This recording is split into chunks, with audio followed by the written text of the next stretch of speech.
You're going. Actually, Robert, you also need to open up YouTube. Oh, yeah, okay.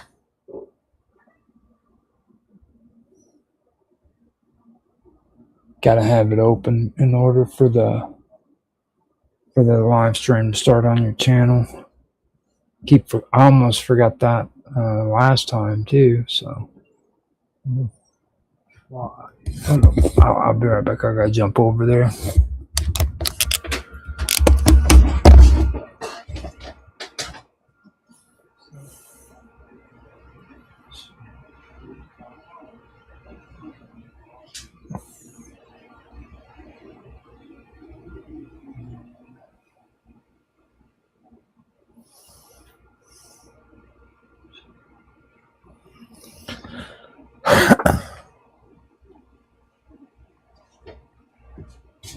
So,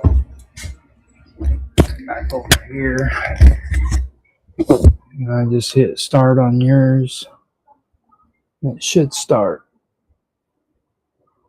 I still have the stream key, so it should, there you go. You're kicking in.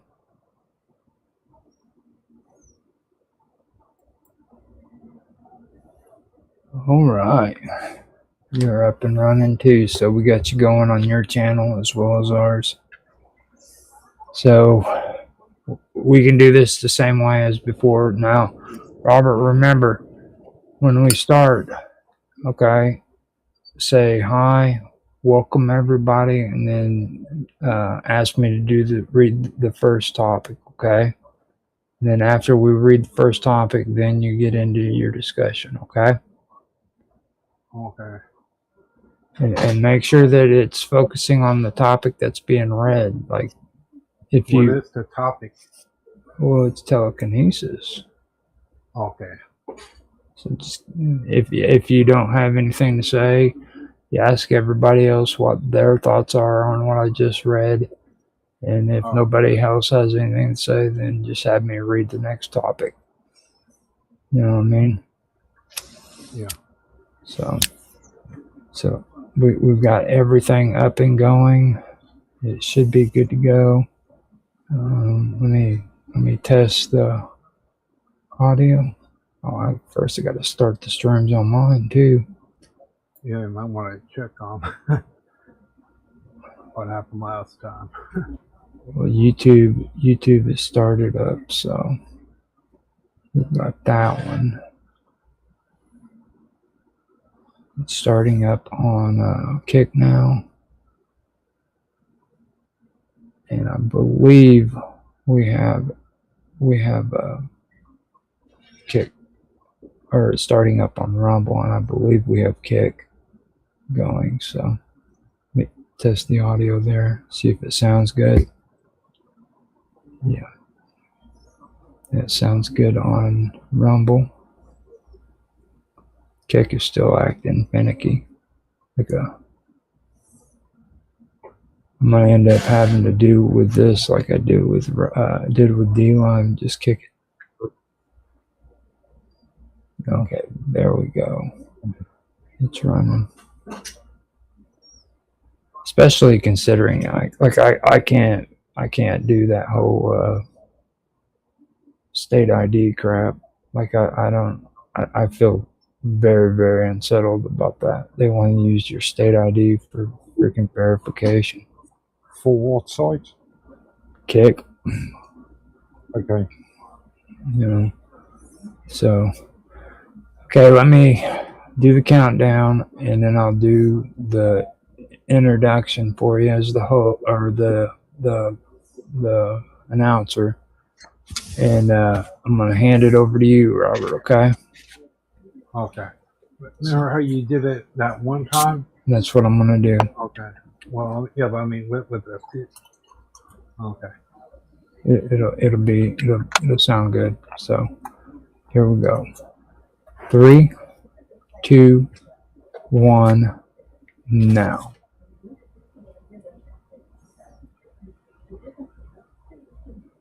Hi. Good. Oh, Robert.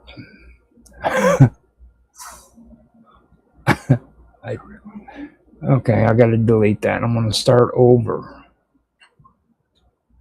No, it's like I said every time, okay, let me start out first, then I introduce. Just because I'm quiet doesn't mean I'm not going to say something. Oh, okay. This is actually on my stream too, so it's. God, Start. yeah, let me delete that. I gotta go into OBS and delete it so that we don't have that in there whenever I have to go edit. Okay, let's do this again. 3, 2, 1, now.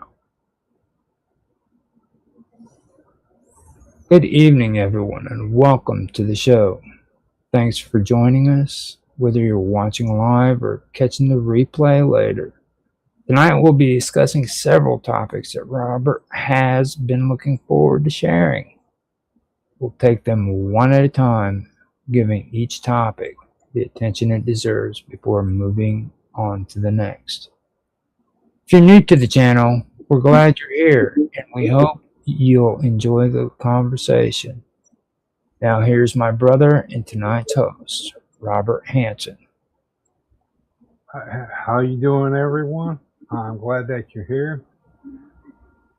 The conversation, I hope it's very, very good for everyone. We're going to be wanting to know how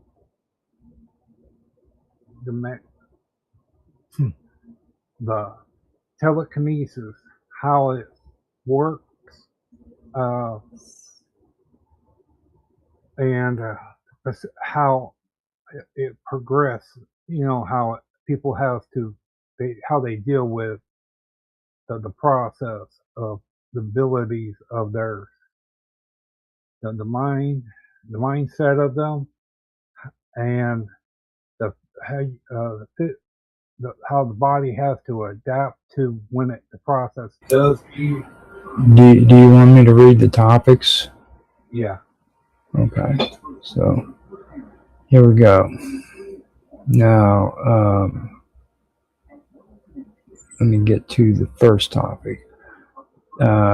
Telekinesis basically is also called psychokinesis and is a claimed psychic ability to move or change psychic objects using only the mind without any physical touch. Now, mainstream science classifies it as pseudoscience because controlled tests lack repeatability, reliable evidence, and the scientific view says that there's no proof.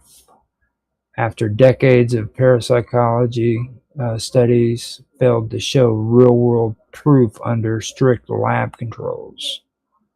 The human brain, according to physics limits, doesn't generate physical energy fields strong enough to move matter. They also talk about tricks and illusions, where stage magicians show that apparent demonstrations rely on hidden air currents, static electricity, or sleight of hand. Now, in popular culture, according to the fictional staple, it's seen common in movies, comic books, and shows like Stranger Things or Star Wars. On the creative scope, there's fictional telekinesis, which often stretches to force fields, levitation, or manipulation, or manipulating atomic structures. Now, that is what it generally is classified as if you go and you look at it at the scientific level. But then you have another guy by the name of Uri Geller, who is an Israeli-British performer who became a global celebrity in the 1970s by claiming that he had genuine supernatural powers. Now, while mainstream scientists and magicians considered him an illusionist who used stage magic, Geller also maintained that his mind power is completely real. Now, his most famous claim in historical moments included the signature claim of spoon bending. I don't know if you guys remember that or not, but Geller's most famous stunt involved gently rubbing metal spoons, keys, or nails until they visibly softened and bent or snapped in half. He calls this phenomenon the Geller effect.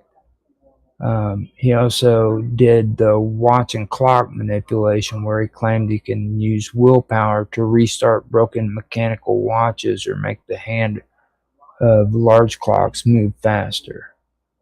Um, he's also had TV magic, where during the 70s television, or during this 1970s television broadcast, he claimed his psychic energy could travel through the screen and bend spoons and fix broken clocks inside viewers' living rooms.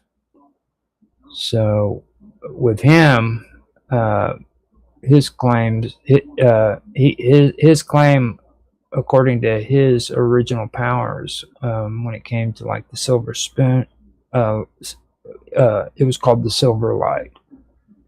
And in his earlier books, he claimed that when he was 5 years old, a mysterious sphere of silvery light appeared in his garden, and he believed that this light was an encounter with an extraterrestrial or an alien who gifted him the powers.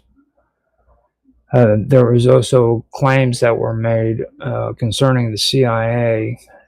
He claimed that he was a part of the Stargate project in 1973, where researchers tested Geller for a week at the Stanford Research Institution, which I found out was actually true. And the experiments were part of a secret government program investigating whether the military could use psychic powers. Documents that were declassified years later showed that Geller uh, replicated drawings sealed inside of a separate room, leading researchers to write that he demonstrated his abilities in a convincing and ambiguous manner. Now, according to Geller, he had secret missions where he worked with intelligence agencies like the CIA, Mossad, and the FBI. And he claimed that he used telekinesis to block radar during military hostage rescues, find missing persons, and even erase important computer disks. That caused backlash from the skeptics. Now, on the Carson show back in 1973, there was an incident where Geller appeared on The Tonight Show, which was starring Johnny Carson at the time. And skeptic and the magician James Randi prepared the props so Geller's team couldn't touch them beforehand. Now, deprived of the ability to use standard sleight of hand tricks, Geller sat uncomfortably for 22 minutes, claiming he felt blocked or unable to perform. Now, with the magician census, magicians around the world have demonstrated that all of Geller's feats can easily be replicated using ordinary magic tricks, such as pre-stressed metal or distracting the audience. So that is one example. And I can stop there and talk about that if you guys, and we can talk about that if you want me to, Robert. There's another one too, Nina Kalagina, who is a Soviet, that we can talk about later if you want to, but I'll hand it back over to you. Well, that sounds pretty fascinating, but and from what I've understand about other things, like everyone supposed to have like a field, okay, and from what I've understood, that if you have an ability to manipulate the field around objects, and minerals and all that, you can more or less, and it's like focus your mind into into a field to manipulate that other field. Oh, and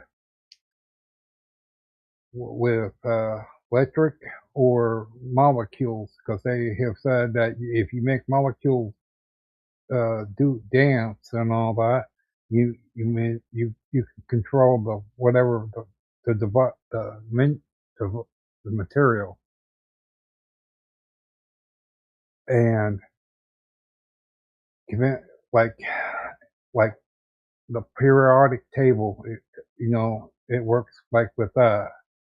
And if people can understand that, plus if got you understand that you can use however you want to manipulate and control the devices or the minerals in in metals or anything else. What do you think? I'm done.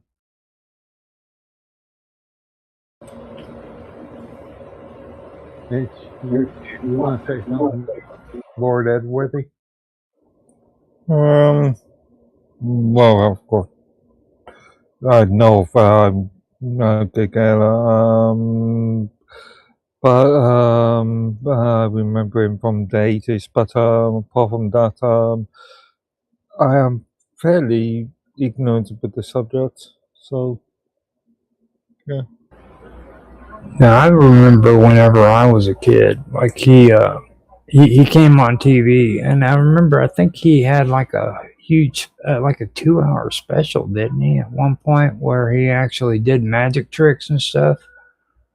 And he held the spoon solid, but then he would concentrate on the spoon to make it without using the thumb to press or anything else. But he would use concentration, focus on the spoon to bend it. And see if you remember correctly too. Like I think he did like a card trick as well, didn't he? Where he could guess the card that you pull out of the hand that you had from a random deck. Yeah. Possibly. That's quite a common trick, isn't it? Yeah. And I remember my grandpa actually, he could do math kind of like that, and I forgot how he did it. But he could start out with a certain number, tell you to multiply it by this, divide it by that, subtract it by this, and then it would always come to the number that he could guess Okay. it was. I remember him doing that, and he used to say, "Freaking, it's not that hard of a trick. It's a matter of numbers and being able to freaking do the math, basically. People are really good at that, so." That's what really stuck out to me because I really don't believe bending spoons is technically a part of telekinesis. From what I've been finding out from doing this research for Robert, I guess it is. I mentioned that in the last episode, and Robert was talking about telekinesis. So I figured I would just, go further because that's what he wanted. So I started doing the research, and it actually started getting a lot more interesting. You know what I mean? Because it's more than just this. It really is. It's strange. But if you want me to, I can read the second part about the Soviet woman if you want me to, Robert. Yeah. Okay, so here we go. This next one is Nina Kolagina, and she was a Soviet housewife and a World War II veteran who became one of the most famous figures in Cold War parapsychology. Now, unlike Uri Geller, who was a traveling stage performer, Kalagina's claims were studied behind closed doors by Soviet scientists for over 20 years. Now, her black and white demonstration films shocked Western intelligence agencies, helping to spark a secret psychic arms race between the U.S. and the USSR. Her major claims, experiments, and controversies surrounding them include the object manipulation claims, moving small items. Kalagina was famously filmed sitting at a table and apparently sliding small non-magnetic objects like matchsticks, cigarettes, breadcrumbs, and fountain pen caps across the surface without touching them.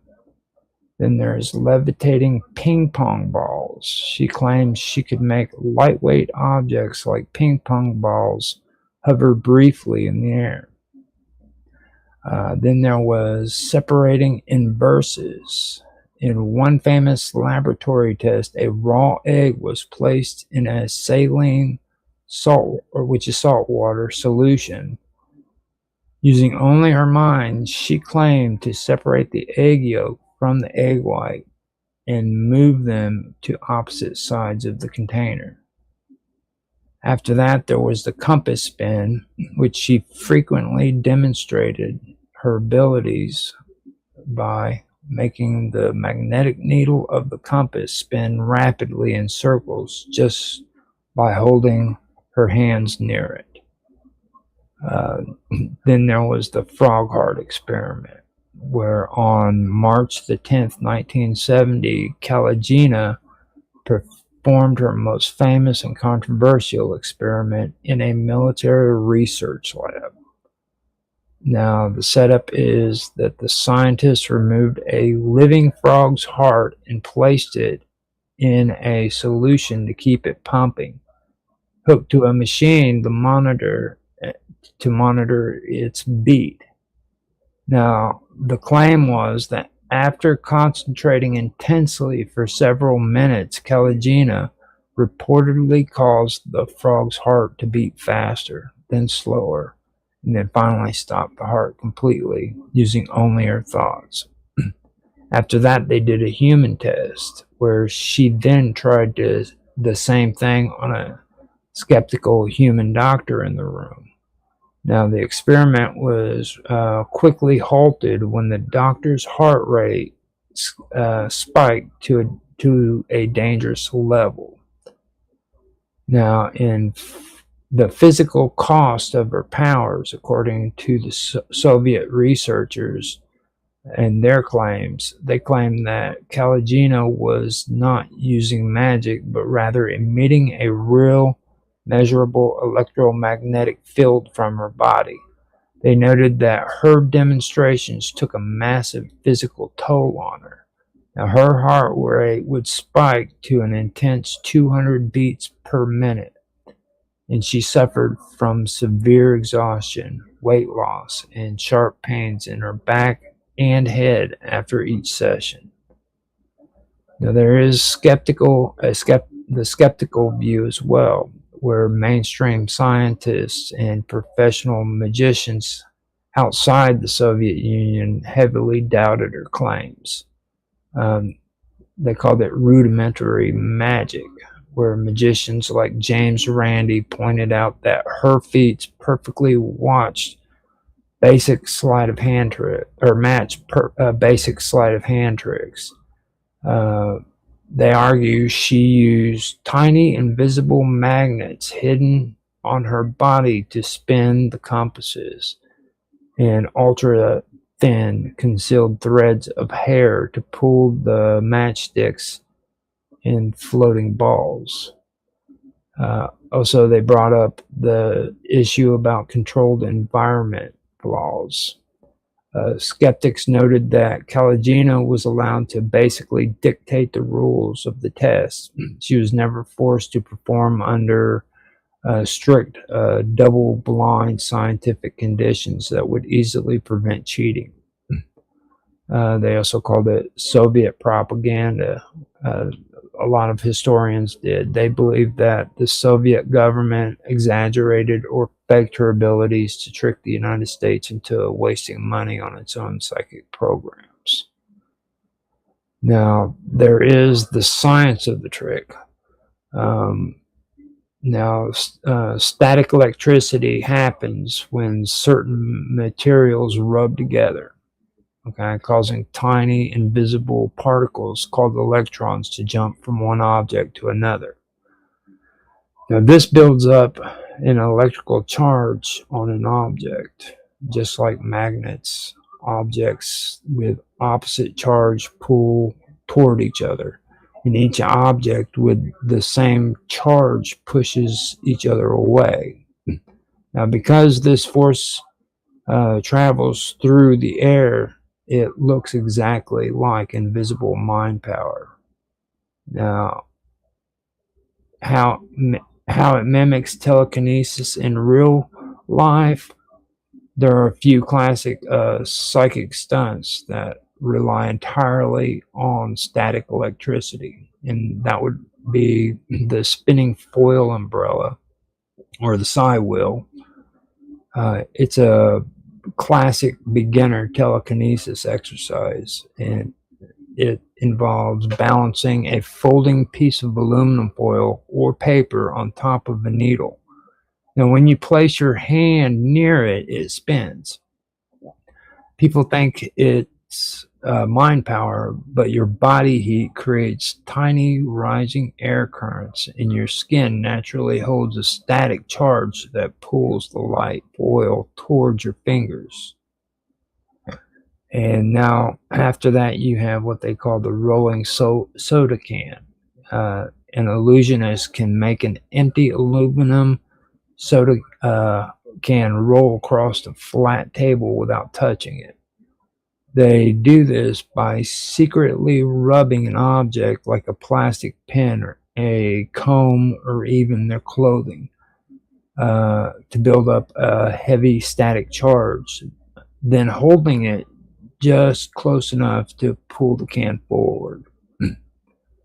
Now, after that, there's the moving matchsticks or paper. Now, just like Nina Kalagina's famous matchstick demonstration, a static charge built up in a person's hand or clothing can easily cause lightweight objects to slide, twist, or flip over a smooth table.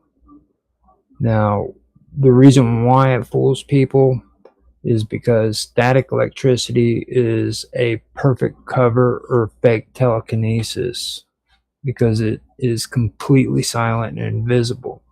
Now, if a performer rubs their hands on their pants or a silk skirt before a demonstration, they can easily charge their body enough to pull or repel light objects.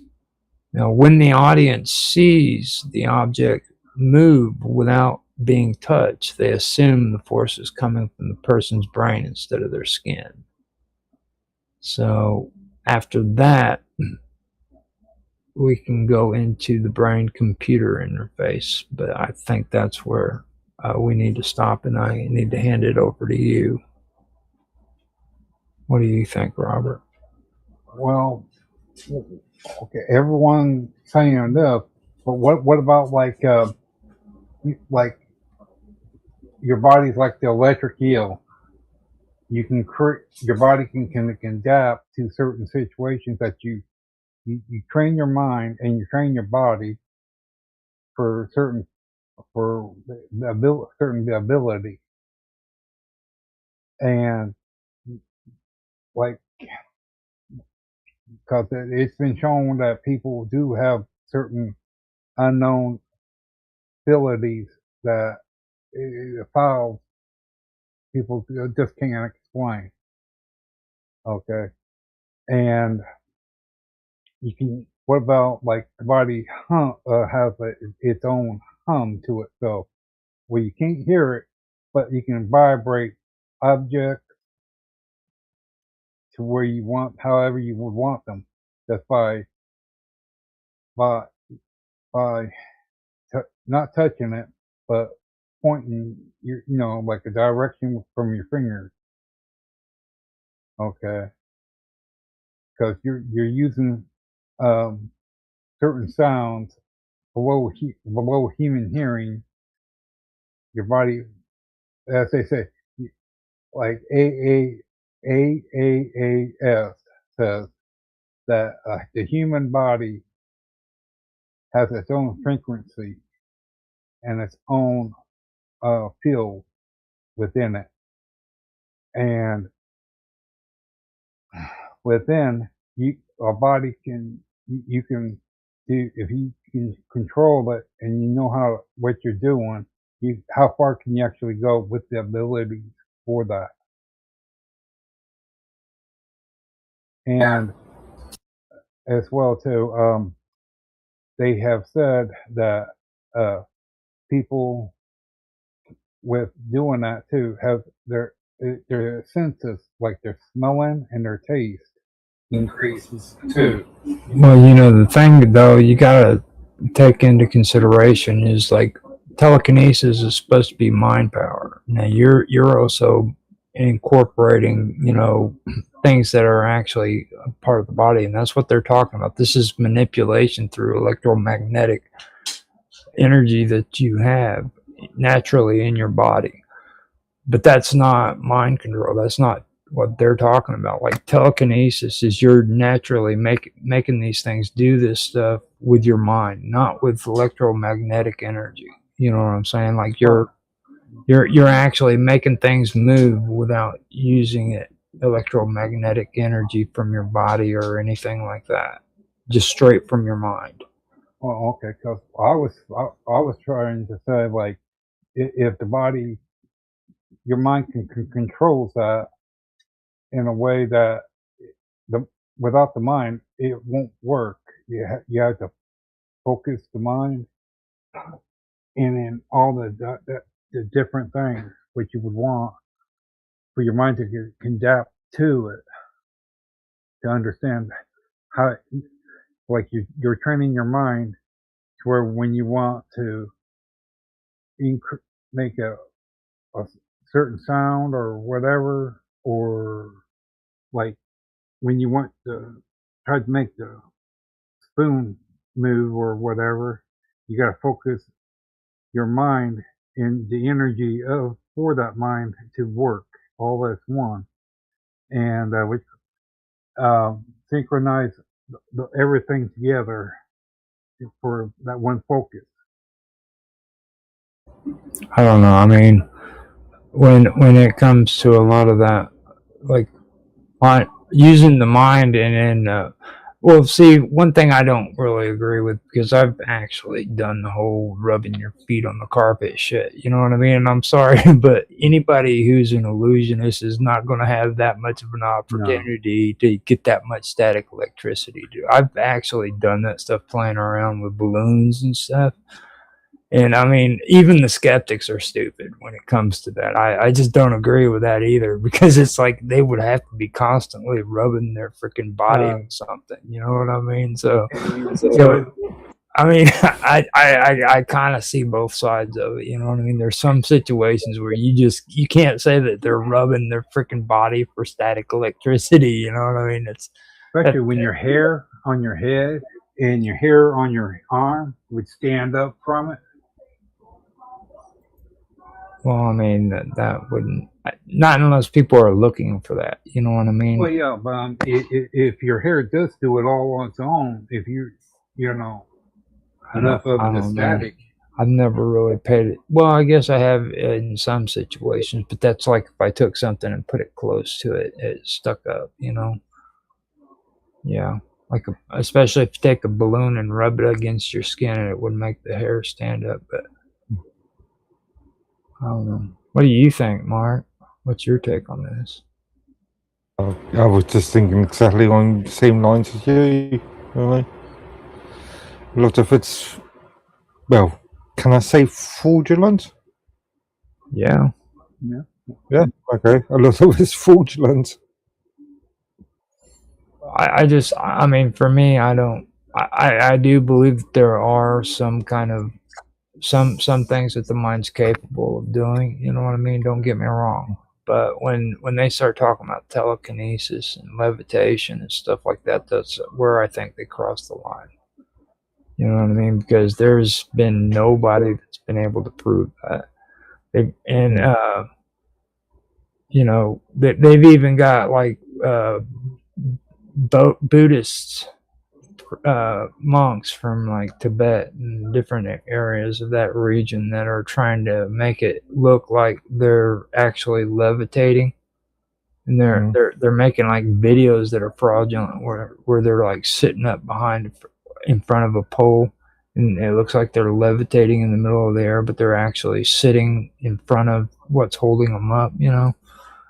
Stuff. They have that stuff all over the internet now, and just people are buying into it, and it's and they've got a school of Buddhist monks that are actually crossing their legs and hopping while they're sitting in the lotus position, and that's just to freaking levitate, because they think that if levitation is like the highest form of ascension, I guess. So it's interesting. A lot of this is really, really interesting. So that's just my take on it, Robert. Okay, but at the same time, there is certain things that just is a little curious on certain things. Okay, for one, if you're sitting like 3-4 foot away from a person that has that ability, but picks up on certain things about what you're, the way you are, and what you're thinking, more or less, what they're going to probably guess that they probably under reading your mind more or less. Okay, like if you're looking and thinking of what you can do or how you can, they're gonna they have ability to where they can almost read certain things about what a person's thinking or wanting to do. Okay, and there's another one where they have a ability to look through other person's eyes to see what they're seeing. I don't know how that works unless.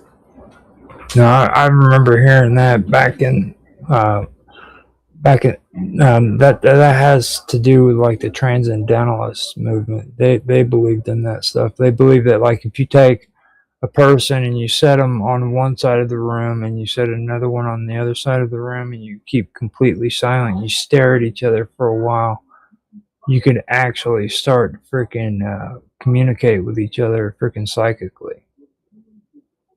That's actually one of the mystical sides of the transcendentalists. They believed in that stuff. They believe in you had a psychic connection, and that has to do a lot with the God conscience, which comes out of Carl Jung's theories and stuff like that. Eventually, he came out with that kind of stuff. So that's actually an interesting area that you can go into if you want to go into that area. Because that is something that's actually, I don't think it's more of telekinesis as much, you know what I mean? But you could look at it in a different kind of area of researching and pulling up for maybe another episode, because that's really not telekinesis. And what about when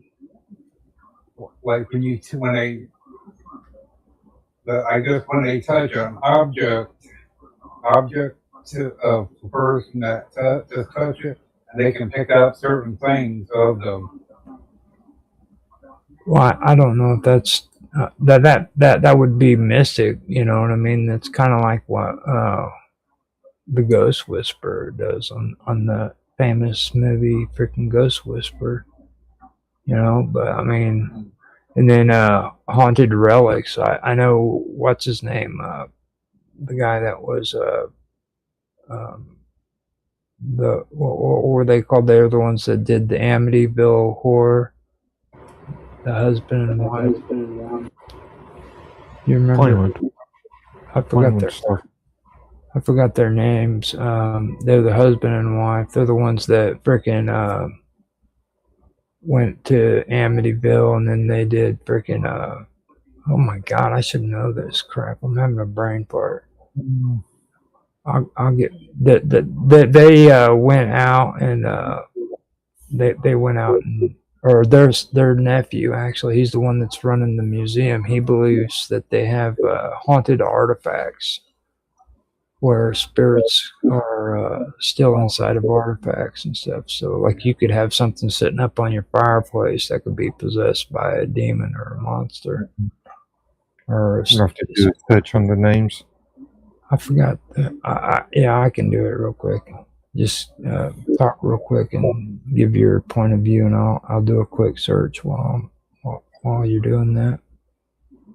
All right. Mm-hmm. Sorry, say that again. I said I'll do a quick search real quick and get their names and stuff, and that way, if you guys want to talk about it, I'll do a quick search and grab their names. And I found, and I know what you guys talk about. There's one, they say it's the hauntingest thing there in the museum. Regular Ann and Andy doll. They has put it into a glass container, and they have a camera within that area, but at times the doll supposedly have an ability to move its head or arm in that glass case. Okay. And anyone that touches it or whatever, bad luck seems to have fall upon them. Ed and Lorraine Warren. Sorry, that was what it was. Sure doesn't mean anything to me. Ed and Lorraine Warren were the ones who did the Conjuring, the investigation for the Amityville horror house, and then they also did the Conjuring. I don't know if you ever heard of that movie or not, but no.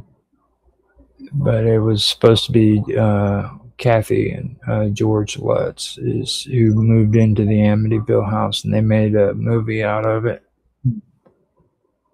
So go ahead. Yeah, I was just concerned. I know the film, seen the film many times, but yeah, not the background to the film or the background. Yeah. Now, to be fair too, and I know a lot of people don't like hearing it, but I've actually done research into them, and they were horrible. I mean, they were actually a pretty big fraud too. So, and I've heard a lot of them say nice things about his nephew. I don't know much about him other than he does do the museum, but like some of the stuff most of these people that they kind of idolize in that whole area have done pretty nefarious things. Like Ed actually started out as a painter, and he would go to all these creepy houses, and he would freaking paint the houses, and that with his wife, Lorraine.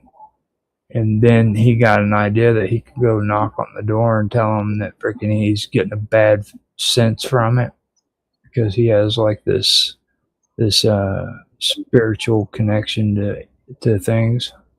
So he'd go in and he would freaking tell him that it was haunted. And at the time that he started doing this, freaking Lorena didn't have any psychic abilities whatsoever. But as time went by, she eventually developed psychic abilities too, like her husband. You see? So now they're going around, they're telling people that these houses are haunted, and it just started going from there. But that's how they actually started, and it was all just a gimmick. I mean, well, if it's true about that story about that land, the story of the land where the house was built on. Yeah, The Conjuring. Now that is interesting because I actually, oh, you talking about on the Amityville?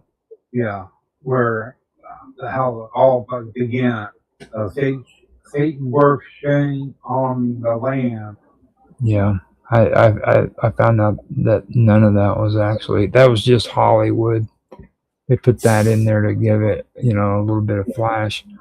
The most mysterious thing about that whole thing was not the Lutz family. It was the boy who murdered his family before they moved in. Okay, like in the second or in the second or the third movie, whichever one that told that story, they made it out like it was a stormy night and he came in with the gun. Okay, and that was the reason why they couldn't hear the gunshots. But weather reports for that night said that it wasn't a freaking rainy night at all.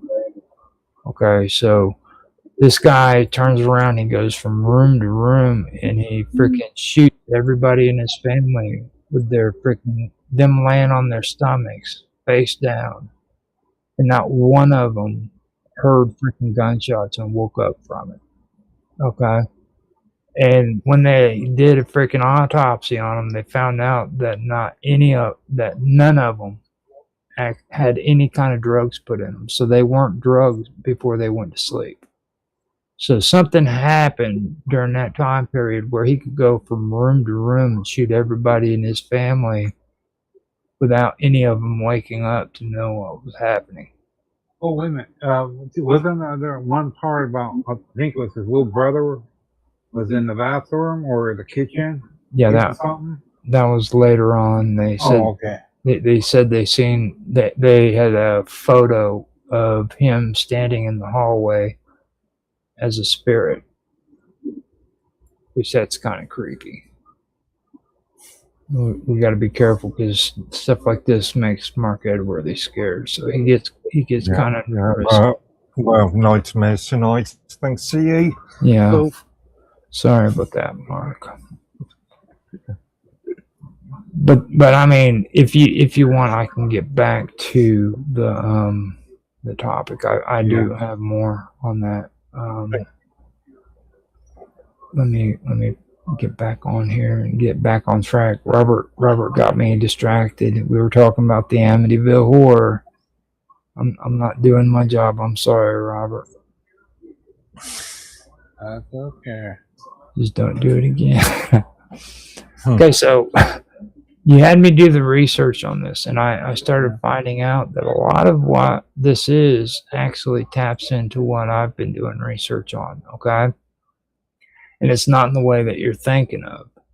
Now, it's like I told you, like there's brain power and then there's manipulating things that are inside of your body, like electromagnetic energy, okay, which are two separate things. So even though they failed at telekinesis with their research, they actually developed a lot of things from the research they did that didn't have to necessarily do with telekinesis. And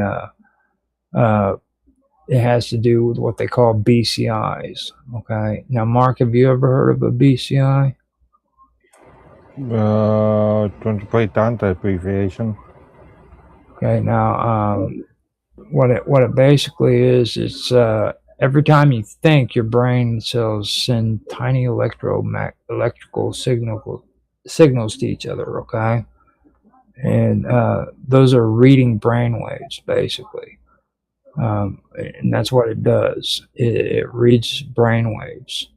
Now, scientists use sensors called electrodes to listen to these electrical signals.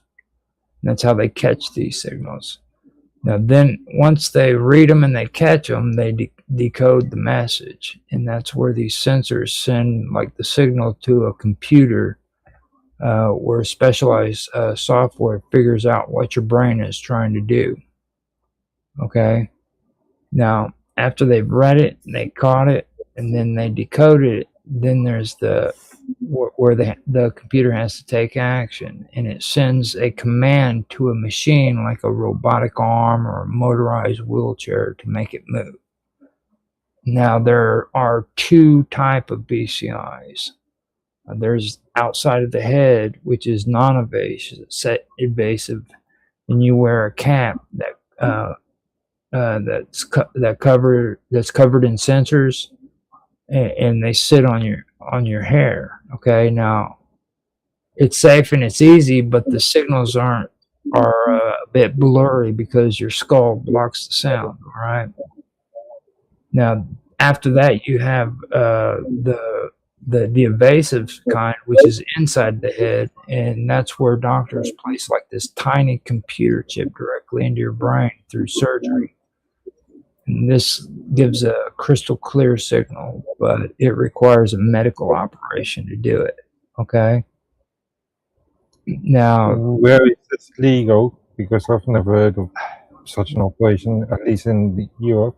they're called brain-computer interfaces. Yeah, but where is this legal? Where is this regulated?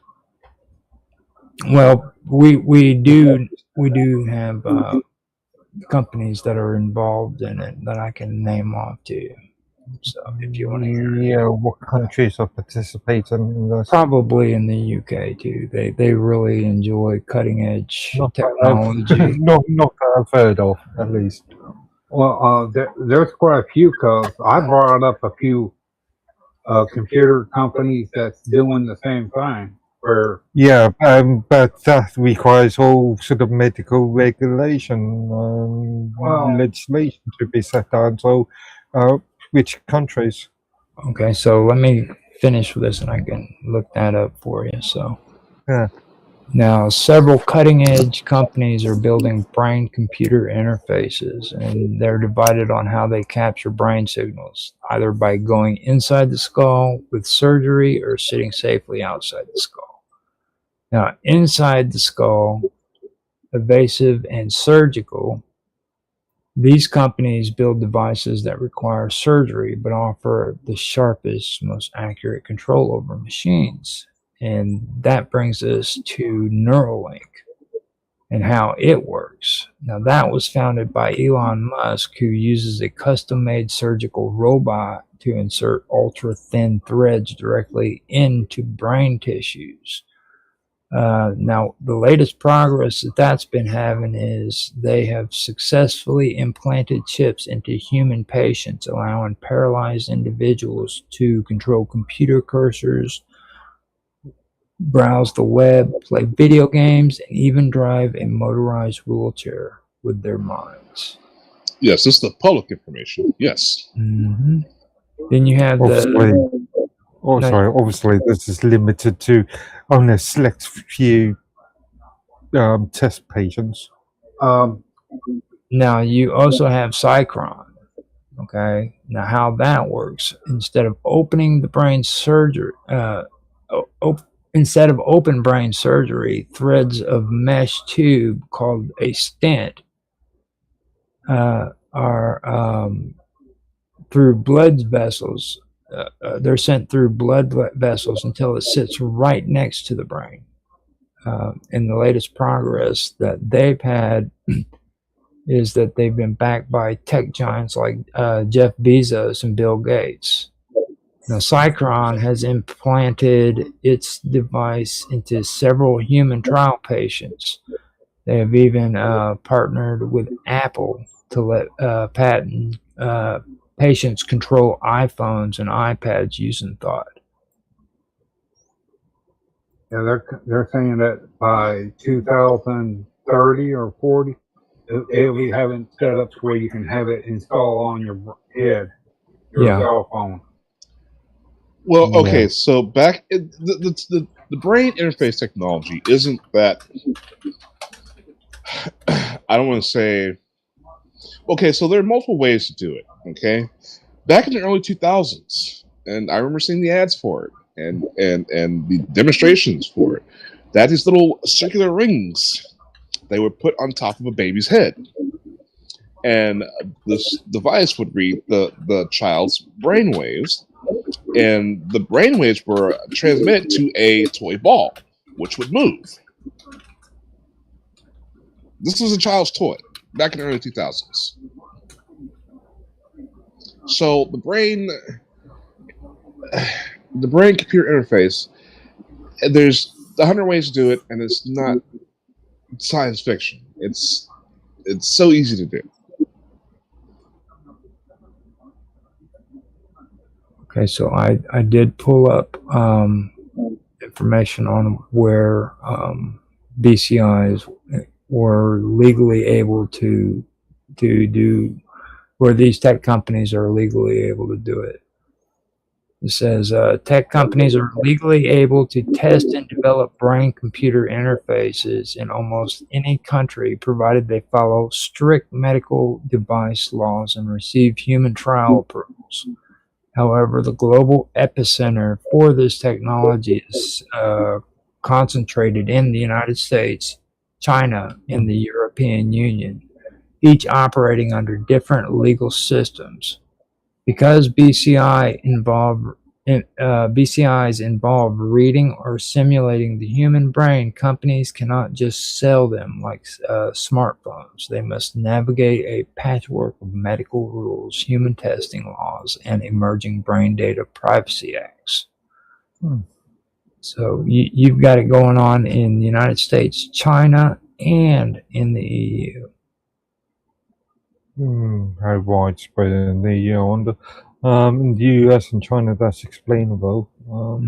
Now, the United States is the most active legal playground for the BCIs.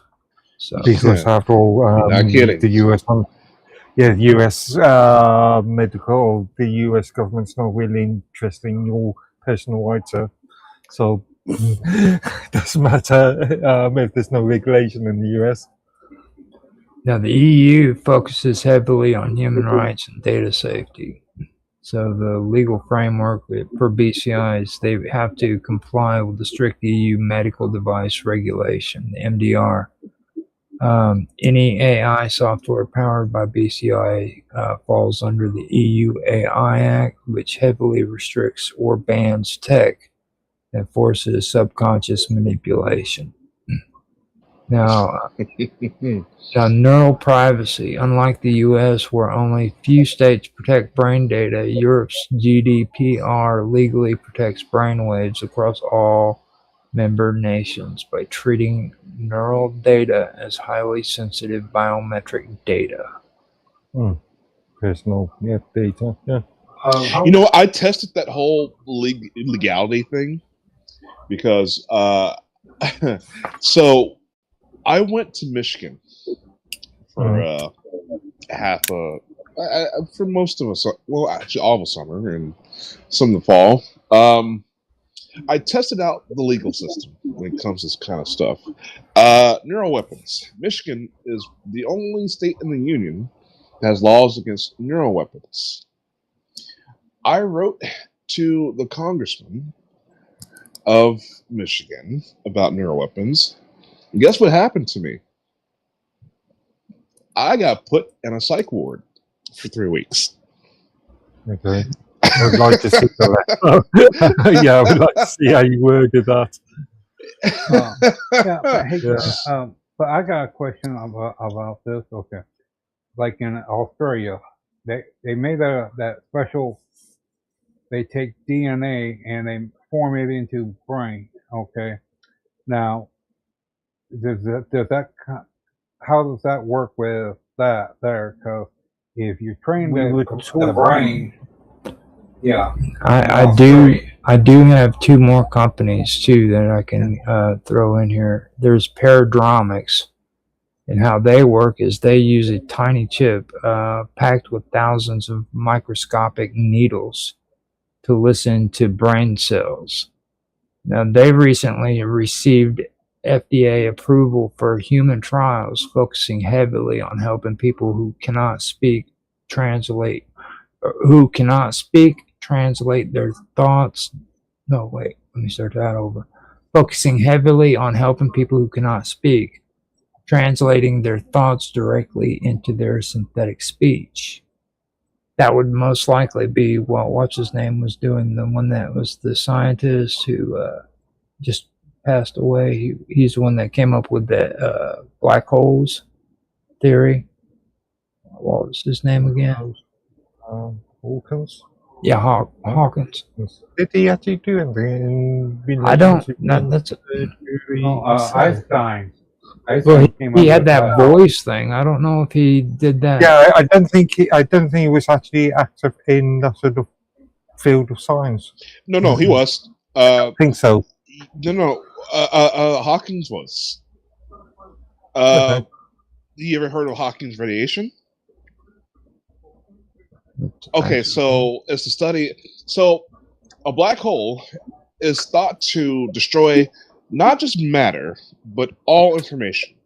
And so they're trying to come up with equations to prove that, because there's two sides of the physics. One side says information cannot be destroyed. The other side says it can be.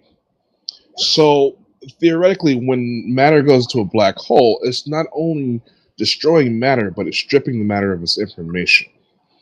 So the thing is, they found that black holes radiate an energy.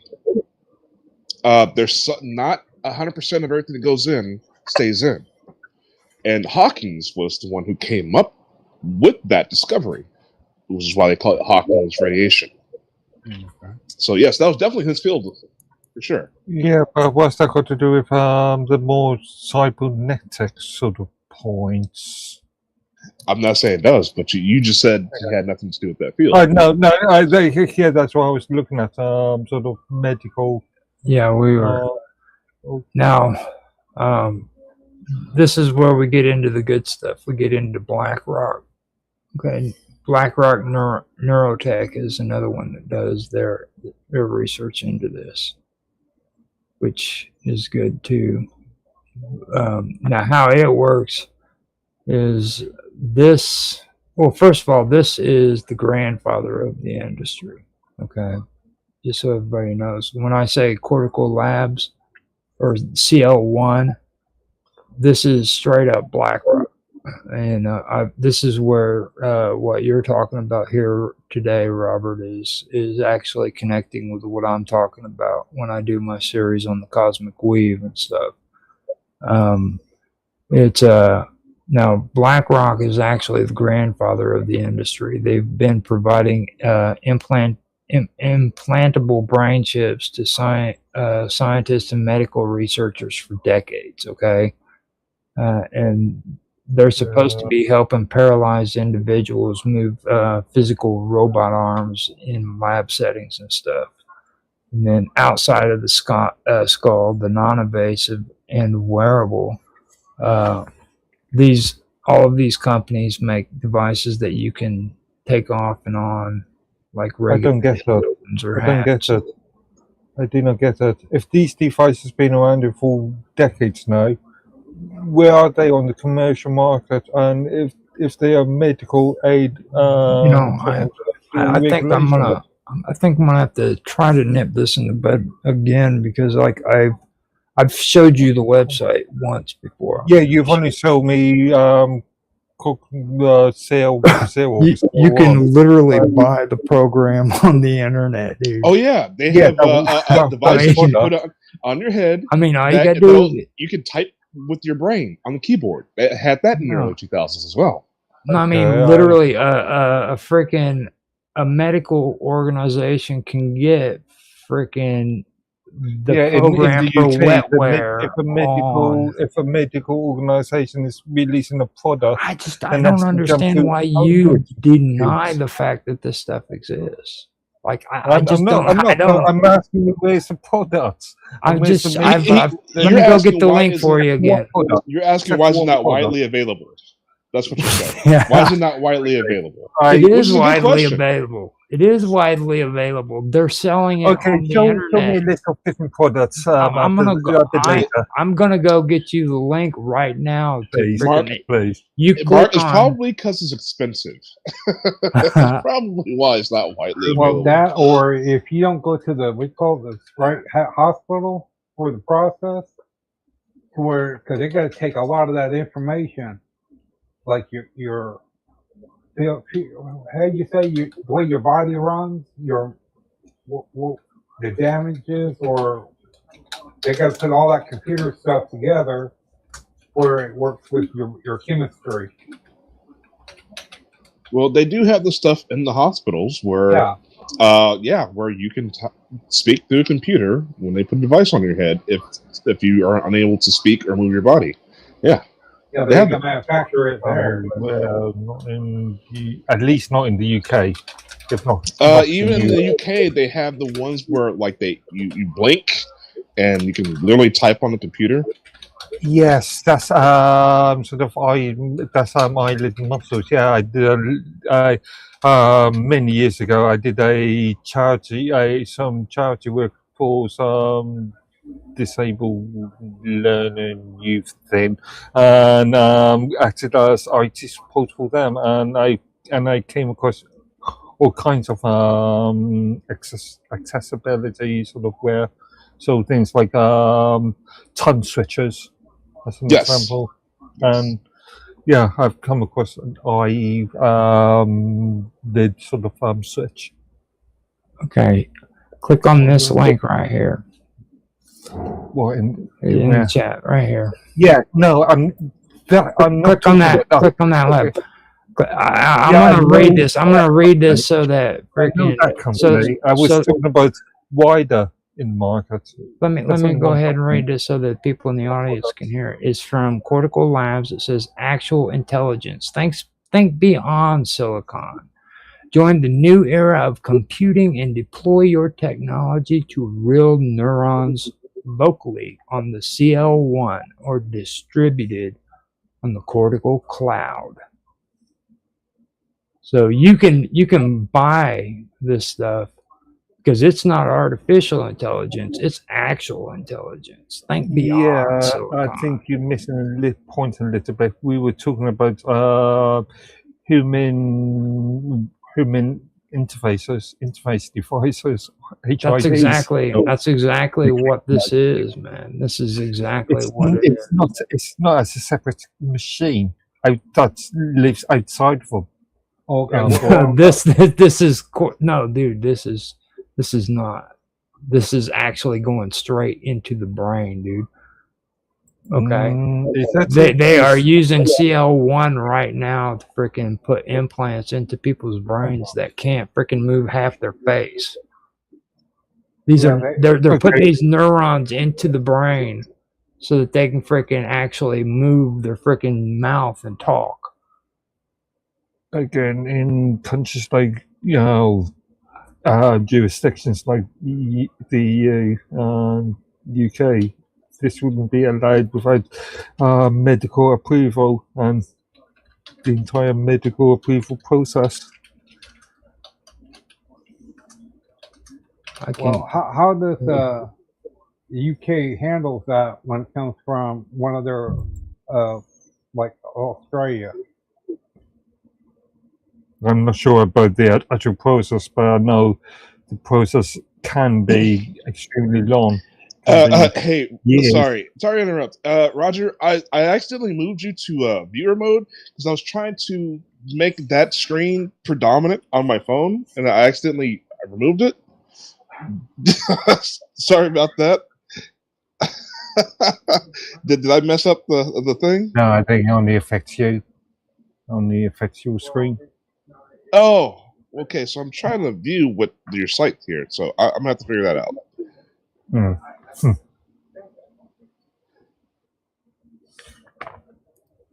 Anyway, yeah.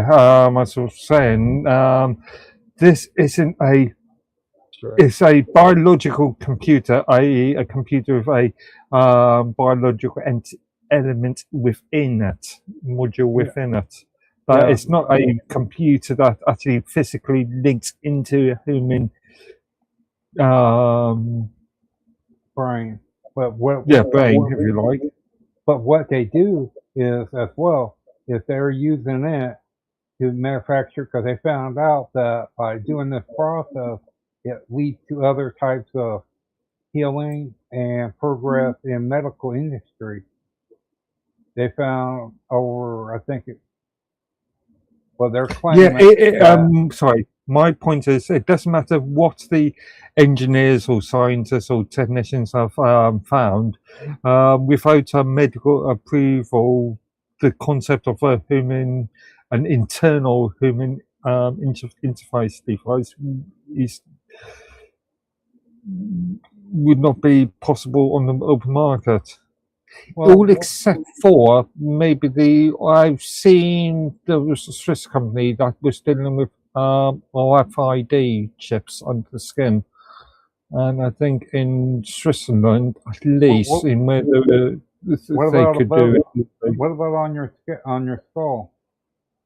The chips that are on your skull, will they permit that? No, it was just in a arm or hand or something. Because because they use that for when people have like car wrecks and their head got hit real hard and it caused. Okay, yeah, I was just thinking things like obvious medical treatments, like pacemakers, as an example.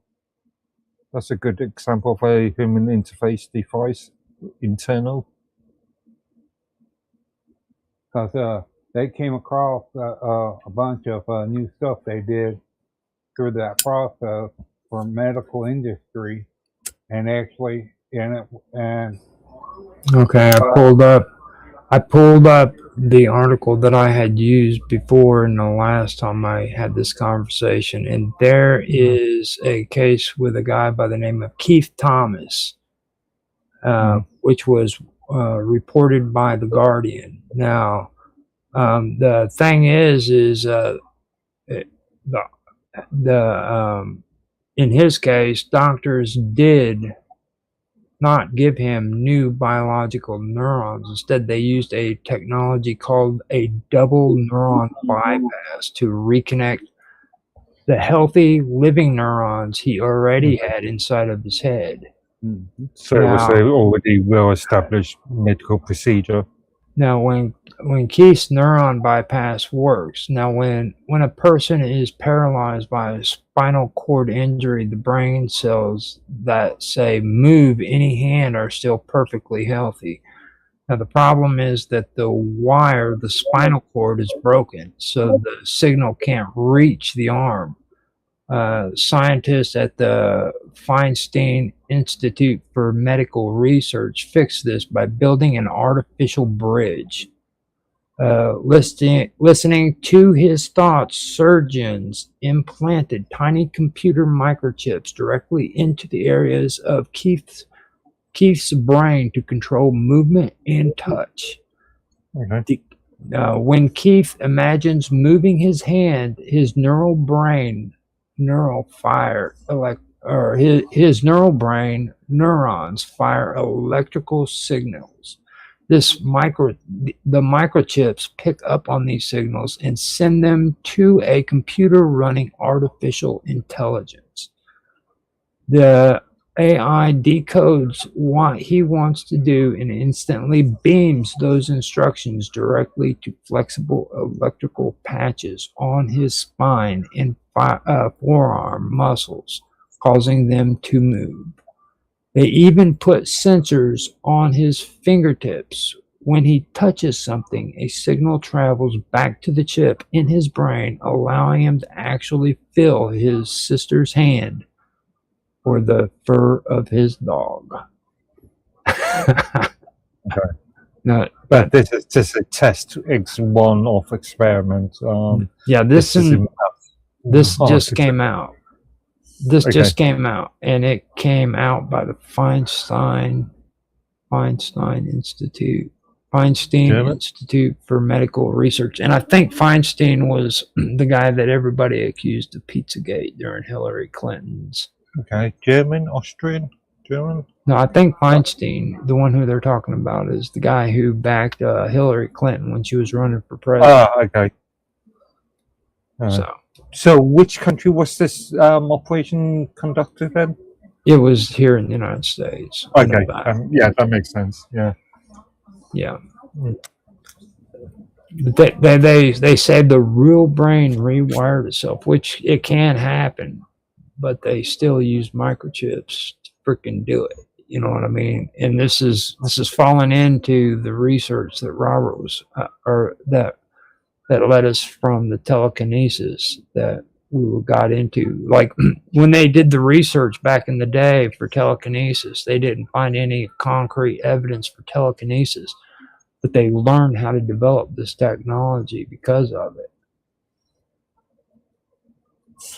So you're saying telekinesis of 100 years ago was actually some little machines? No, they literally did do research on telekinesis. Yeah, I know they did do research, as you explained earlier. But yeah. But because of the tricks and all of the stuff that they learn that comes out of like what magicians and skeptics were talking about, they actually developed this because of electromagnetic energies. And just not that they found out too, the mind control picks it, like your sound and your aura. Where Well, can I add in my target individual experience with this, or is that too French? This is Robert, so he's got to make the call. What do you think, Robert? You want to hear some targeted stuff? as long as it fits the subject. Oh, okay, so yeah. Does. Well, you want to talk about telekinesis. So you see all these videos online, you know, these people experiencing paranormal, yada yada yada, you know, they'll hear things and they'll record with their phones, you know, plates flying off the tables. We've all seen those haunted house not films, documentaries. Well, yeah, so you'll see like the cabinet opening and plates just falling out and stuff like that. Well, so in my experience as a targeted individual, you know, not only did I find out they can heterodyne frequencies to make sounds. When I say heterodyne, you add in two sound waves that are not audible by the human ear, and you focus them into a single spot. Sound can happen and resonate in that single area. So, in my study of, you know, the PSYOP that the NSA was doing, they like to do a lot of Scooby-Doo stuff, and they tried that with me. And they do this for many reasons. For target individuals, they have to play hyper game theory. They have to get you know, people to use up their money, use up their resources. That usually means moving, getting a new place, buying a new house, you know, and the stress of it and everything, you know, it becomes detrimental, extremely detrimental to someone's life, especially down the road where, you know, they just end up wanting to kill themselves. That's the whole point of the program. So they do a lot of Scooby-Doo stuff. So this is the only law the United States has around the supernatural. If you have a house where somebody has died in, or somebody was murdered in, before you buy that house, the realtor has to tell you that. Why is this the only law in the United States government that that is a law is beyond me, other than the fact they want to use the mysticism, the superstition around ghosts and hauntings. So I have found that they also have technology to do the same thing, heterodyne two different frequencies or more, and have it focus on one point, and they can move objects. Yeah. So you hearing voices and stuff flying off shelves. Yeah, it can be done quite easily. I mean, they got the concept from the Coral Castle. You guys know that, right? Over there in Florida, where this 100-pound guy built huge obelisk stones monuments. Yeah. And he died with the secrets of how he did it, but people speculate that he had magnetic technology or sound wave technology to help remove all that stuff. So, telekinesis, synthetic telekinesis, is entirely possible because I've seen it happen. They do that. I don't believe in ghosts. I believe there's a scientific explanation behind everything, and I have found those explanations. So yeah, things flying off shelves and things levitating. Yeah, it can be done artificially. That's what I wanted to add. Well, like your oh, well, there's other things too. There's magnetic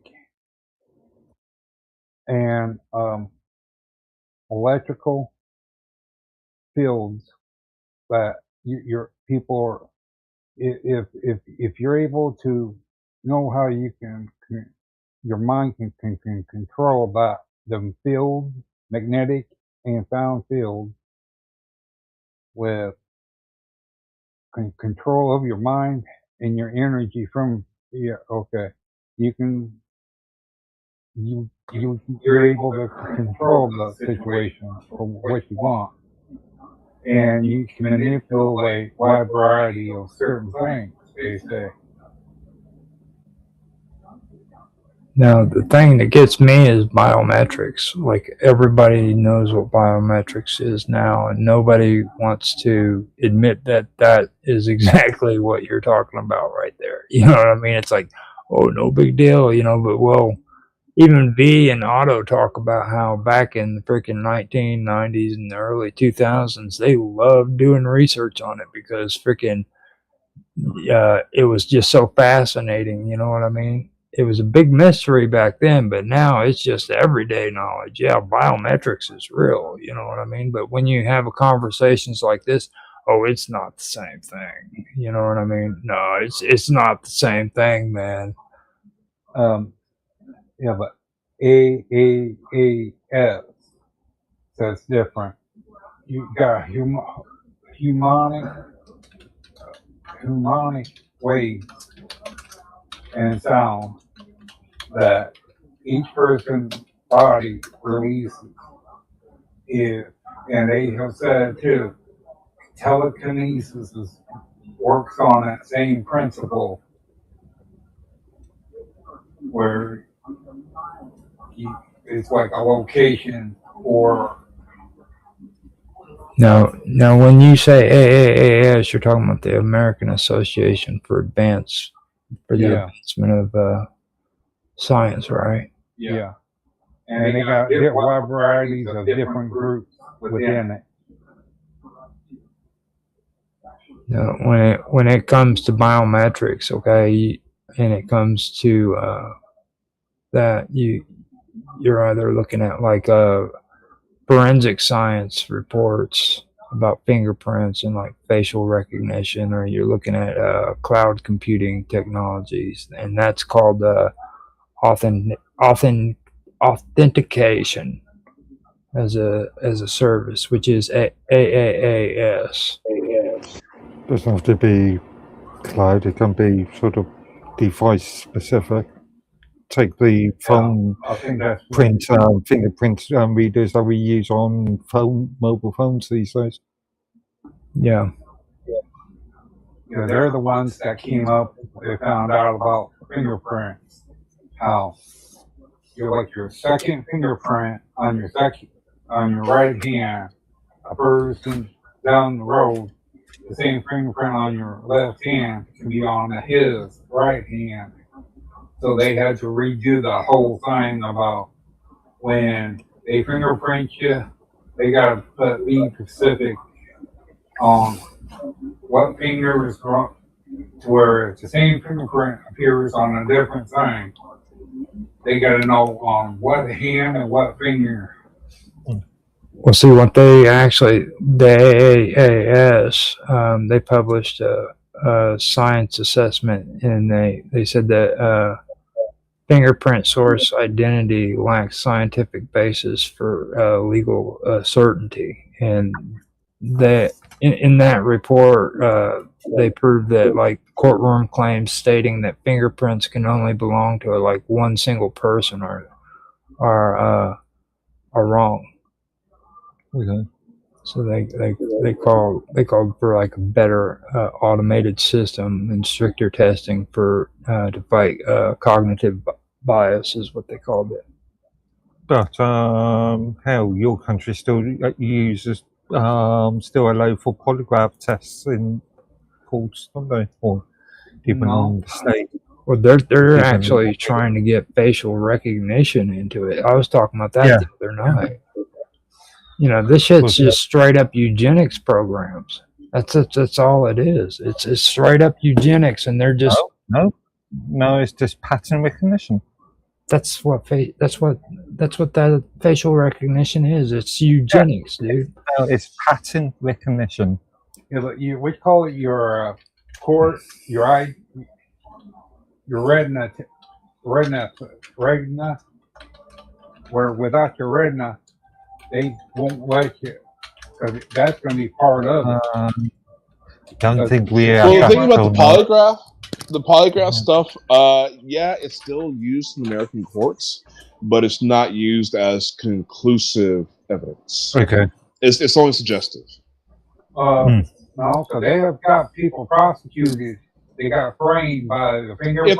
If there's more evidence to back it, yes, but a polygraph by itself cannot convict you. So same with fingerprints as well. Then fingerprints will be treated exactly the same. But they said that they do gotta watch out, cause that, like you said, and when they're coming up with the different types of fingerprints on different hands and fingers. Yeah. So it gives you suspicion of something, of an action taking place, but it's not. You need further proof to substantiate that suspicion. Yeah. So fingerprints by themselves are not sufficient. Well, according to that company in Australia, they take the material and they make it to where it functions by sound,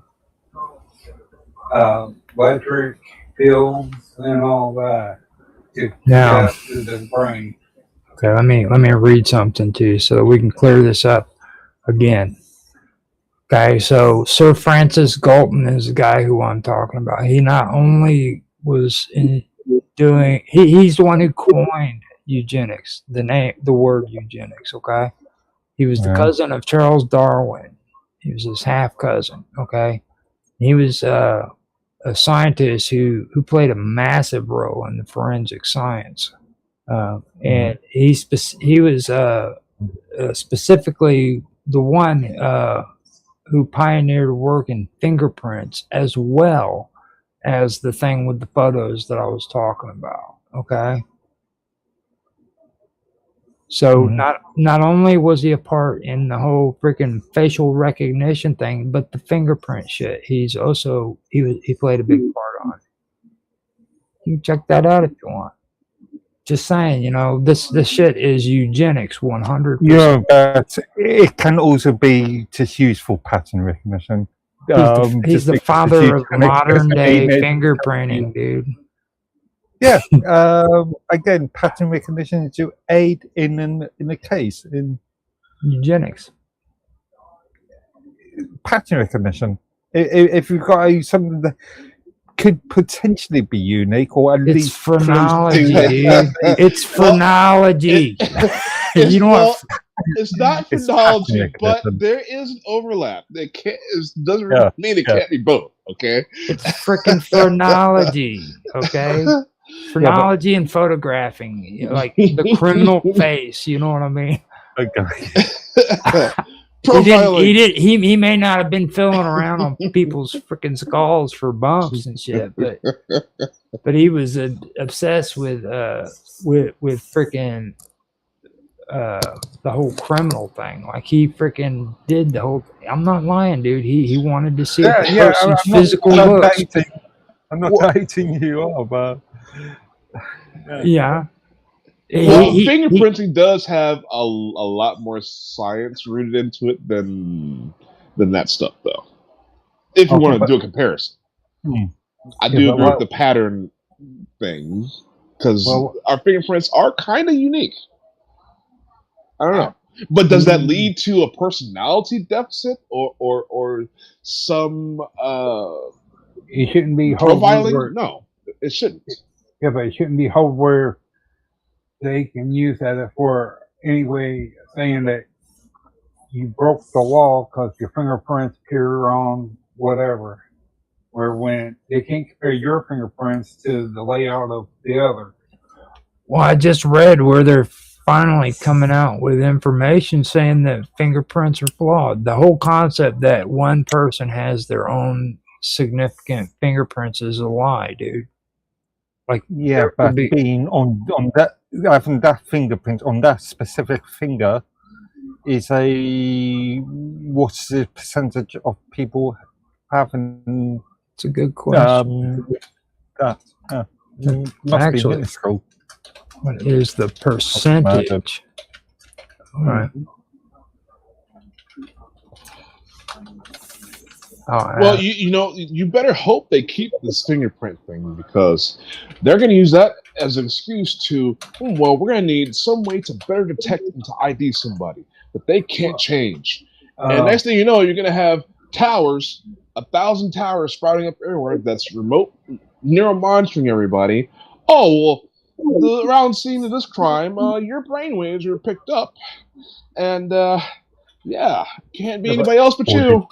But with them That's new people cameras that that have get already in the been car, done, haven't they? People picking up, police picking up, getting data from Google Maps and using that to associate a crime Well, with a they were, person. The flock, they the were, flock cameras. Oh, that's terrible.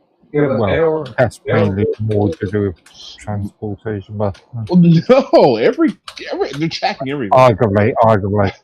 That's Yeah, the, but- one of the they- official reasons. That's the Well, point. no. But if you look into it, they use that data and they cross-reference it with other kinds of data that's collected. So it's full Maybe on. in the US, that's The it US again, does. in the Yes. in Europe, we've got the GDPR. That would be illegal under but what they're European talking Union, about, EA. by next Yeah. year, Well, they are sharing data. Yes. yeah, but by next year, all these cars got to have the new stuff in. The third camera will be for the back of the car. The second one would be for the passenger. The third would be for the driver. If it looks like it, your eyes are red or bloodshot, and if your pulse is up high, they got that thing where it registers your pulse on the steering wheel. And if they got Okay, that airborne detector for alcohol. Roger, when you get a chance next, find the legislation that's related to enforced cameras, or at least in the US, enforced Well, cameras. in here I can, yeah, that's actually a good thing to do because that's actually good. And then, like in Britain as well, because like in England, they have real strong camera laws where they're actually encouraging it, and it's people in England are Yeah, really but wanting- we've also got really strong data, technically stronger than just the GDPR. We've got our data protection laws stretching back to 72 or something. Yeah, 76, but you guys are which are obsessed with extremely strong. cameras, dude. You guys are obsessed with cameras. I mean, But seriously. yeah, again, if it's in a public area, then there has to be some information printed close to it on who is the data controller and content information, and unless you explicitly agree to it, no data, unless there's warrant, no data can be swapped between companies. Well, yeah, but if You you either don't, have to be, you've got to agree to it, yeah, 'cause or if you don't, there has to be warrant. yeah, 'cause if you don't agree, you don't get cars.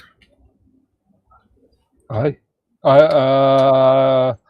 Again, that would need legislation done. Yeah, A it company can't just make that decision. It would have to be done through state or federal legislation, as far as US is Well, concerned. the reason what they're saying is they're making up these laws because too many drugs, alcohol, when you drive fast, reckless driving, and when there's too many people in the vehicle, or if you're drinking as you're driving, the vehicle can turn over and transport it to the cop. Okay, so I pulled up that information. State-based, aren't they, in US? Now, in the United States, there's very little federal protection against camera tracking your car or scanning your face in public. Instead, the U.S. relies on patchwork of state laws, local city bans, and recent corporate policy changes to limit public surveillance. Legally, the Supreme Court has long ruled that you have no reasonable expectation of privacy when you are out in the open on public streets. Protection varies depending on what the cameras are tracking. Now, car tracking, automated license plate readers, ALPRs. Police forces and private companies use systems like Flock Safety to run massive networks of AI-powered cameras. These cameras do not just read license plates. They log a vehicle's make, color, and roof racks and unique dents. Federal law, there are 0 federal laws banning or restricting these cameras. In fact, agencies like the FBI actively try to buy access to national license plate databases. Cameras themselves Is that what I just said? in the UK, even in the UK, cameras are out there, and there's no expectation of privacy in a public place. But the difference is, in the UK, I can write off to the data protection officer and say, provide me with all the data you've got on me. And if he doesn't, with a few exceptions, he could be breaking the law. Now, what if a higher court? What if a higher court decided that your information is top secret and that you are not allowed to have? Yeah. That's why I said with a few exceptions. So if it's part of national security, they may not. Like if they consider you a threat, then they aren't obliged to give you the information. If it's an active legal situation. If MI6 is suspecting you of treason, then because you're saying outlandish, subversive things on the internet, like me. Well, or who you associate with, but then look up inside for the car, Roger, the cameras in the new cars. Next year, this all goes into effect. Now, I'm not sure, but I've got to double check this. That might come. There might be some protections under the California Consumer Protection Act. Well, now you want to know something that's funny? Because just to go along with this, when my targeting started, I did call up the FBI. And I was like, "Why you guys messing with me? Why you guys watching me? Why you guys watching me?" "We're not watching you, sir. You're paranoid." And then I go online and look up my information that can actually be researched publicly. There's a huge red flashing thing that comes up on my thing, says under government watch list. You can look up my information, and the second page that comes up is under government watch. I would speak to a lawyer and see if you can find out what is the reason. Oh yeah, no, I'm way ahead of you on that. Yeah, I have all that planned. Absolutely. Yeah, but the car, they're talking about like your retinal. They go by that because like if it's all red from alcohol or smoking any kind of illegal stuff, and in your pulse, they don't get all tied to the car. I have high blood pressure and I have permanent red eye. So I would never be able to drive a car. Okay, I got the thing about the car dealers too. It says, yes, a car dealer a dealership can legally refuse to sell you a vehicle if you refuse to sign their privacy agreement or object to a built-in cameras. Private businesses generally maintain the right to refuse service to anyone providing they are not discriminating against a protected class, such as race, religion, or gender. If a dealership requires consent to data collection as part of their standard purchase agreement, they can simply walk away from the deal if you refuse to sign. Okay. Well, Yeah, not agreeing to contracts. Yeah, but right. you can go to another company and ask for a car from them. It's up to you as the consumer to decide to buy a car private. with cameras. Go to a Yeah, private seller. That's what I Yeah, would do. indeed. Now, why dealers and manufacturers require consent? They have manufacturer built-in hardware. Modern vehicles come equipped with driver-facing cameras directly from the factory floor to monitor drivers' distraction or impairment. Because the physical hardware cannot easily be uninstalled by the dealer, the car is legally bound to collect data. So liability Yeah, and and then terms of service. yeah, and then the data would be subject to your local jurisdictional laws, such as the California Consumer Protection Act or the General Data Protection Regulations within Europe. Now, dealerships frequently profit by sharing or selling customer data or using data to process financing. Signing the privacy policy is usually mandatory to secure a vehicle loan. Yeah. So- but yeah, it's up to you. As I keep on saying, always read those terms and conditions. Now, because I'm in Illinois, I have access to some of the strongest privacy laws in the United States, specifically Okay. the Illinois Biometric Information Privacy Act, which is the BIPA. So that's the mandatory disclosure that you're talking about. Under BIPA, a dealership or automaker cannot secretly scan your face or collect biometric data without providing written notice and obtaining your explicit signed consent. But these companies would just get you to agree to a contract, and you've already agreed to it. Therefore, you're already aware. Even and it's the old joke, isn't it? Ignorance is justification of the law. If you don't read the terms of services, that's your fault. Well, if you don't agree to sign the freaking consent forms, you don't get the video or the vehicle either. Yeah, so the product, yeah.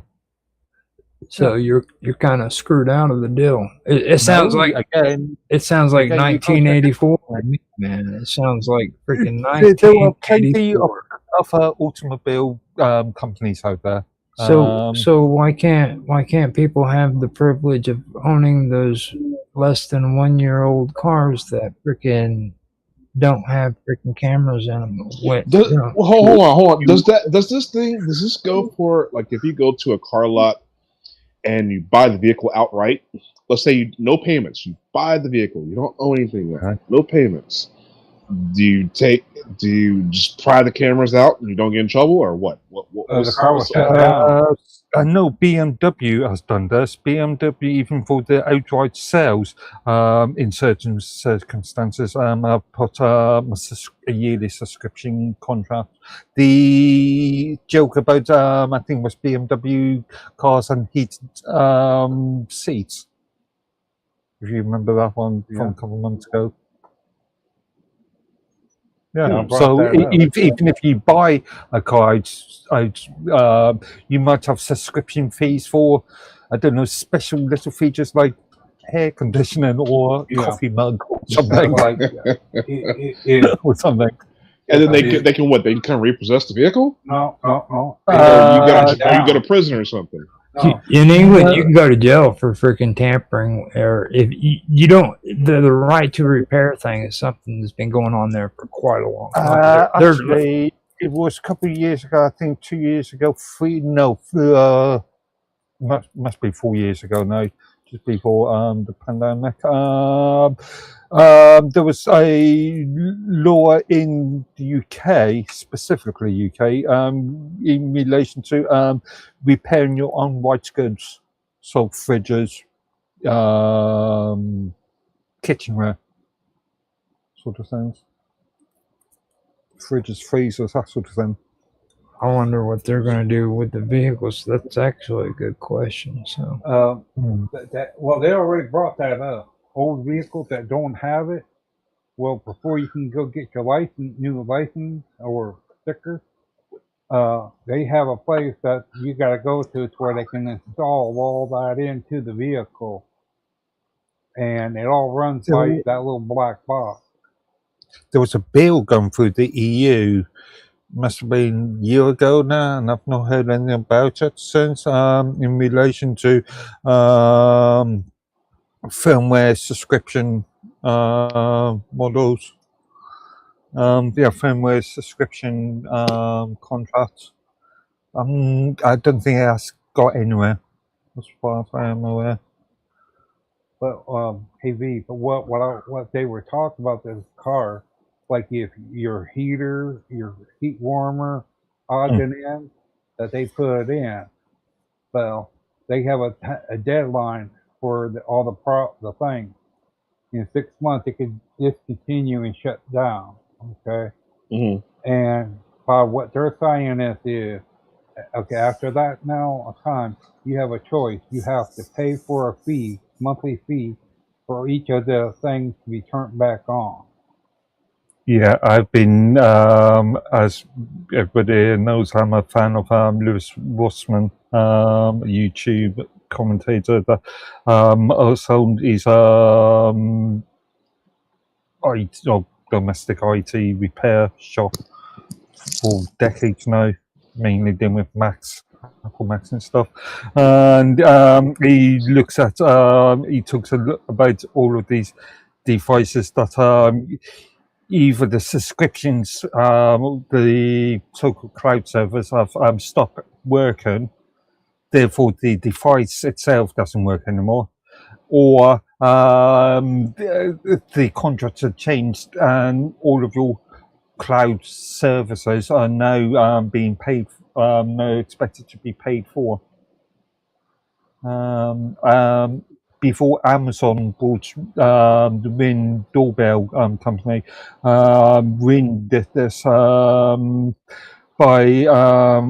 one of the more popular models of doorbell cameras at the time, had this service terminated in something less than a year, and they weren't providing any refunds. So you've got this doorbell that doesn't do anything now because it has to connect to a server that's not being used or not being discontinued. So yeah, these things happen all the time, especially in the US. Yeah, but here's the thing. But as everyone brought up, okay, when you buy a vehicle, you actually think that everything when you buy the vehicle, everything that's in it is yours. And as they say, that with all the new stuff and all that within, that's only a temporary thing for running. And after a while, and they're even talking about with household appliances doing that even. Yeah. Technically, if you've bought the car and not loaning it, not renting it, therefore you haven't actually got the car itself. You only got a license agreement. If you own the car, you can. Sorry, I've lost my thread. Yeah, I can't remember what I was going to say then. Well, so let me add. So when I was doing my research on these block cameras, and I love it. There's a couple of lawyers, attorneys on YouTube that just basically tell you how to screw the system. And they're saying, when it comes to these block cameras, there's not much you can do except for, go to your town halls, city meetings, and complain about them. And if that doesn't work, There are special infrared blocking sunglasses you can buy, and you can also just wear a mask on your face with the infrared glasses. It's not illegal. You can walk around. You know, you can even wear a COVID mask. Nobody's going to question you. You know? Yeah, So I think I'm going to start doing that myself. but now they're Okay. coming out with face recognition when you go wherever you go. If them cameras picked up, they're able to track, and they're making accusations about their for security and all the other regular stuff. Well, I mean, they're using it to stalk people. They're stalking people. It's not. There's a point where there's something that's surveillance, and then there's a point where you get to stalking, and they absolutely do that. Stalking leads to persecution. Persecution leads to corruption and oppression. Okay, it's just where that's the way it goes.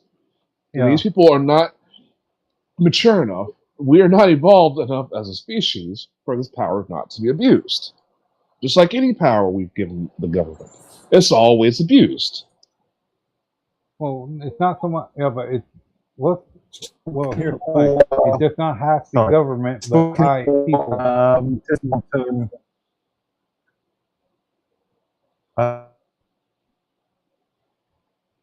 okay. It's just going to the point of it's still obviously just monitoring cases for the safety of the system. I guess Yeah. someone's going The out. difference between talking and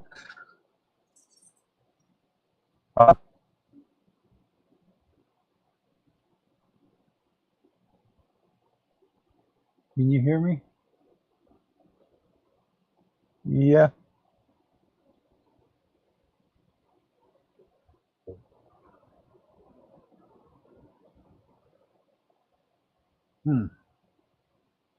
I think we've Okay. lost. Okay, Yeah. we've okay, lost- got you back. Okay, there you go. Okay. I was wondering because Lord Elworthy was cutting. You could barely understand what he was saying, but with parts of his voice you couldn't hear. It was cutting out. But yeah, Okay. I was just making the comment in relation to stalking or just monitoring public places. yeah, Was yeah, but just yeah, these sort of stalking programs.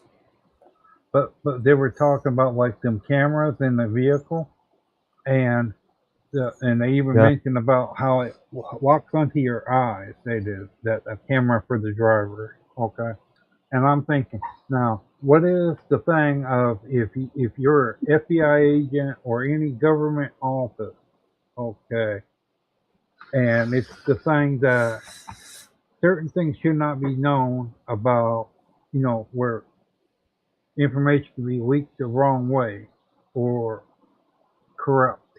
Okay, and if you as a government officer, you don't need your retinal. And you in the US with a couple of seconds. My first wife is We're getting the AI version of Lord Worthy. Yeah, you're the breaking camera. up big time. You are. Calm down for a second because you're moving. You're moving. You just can't.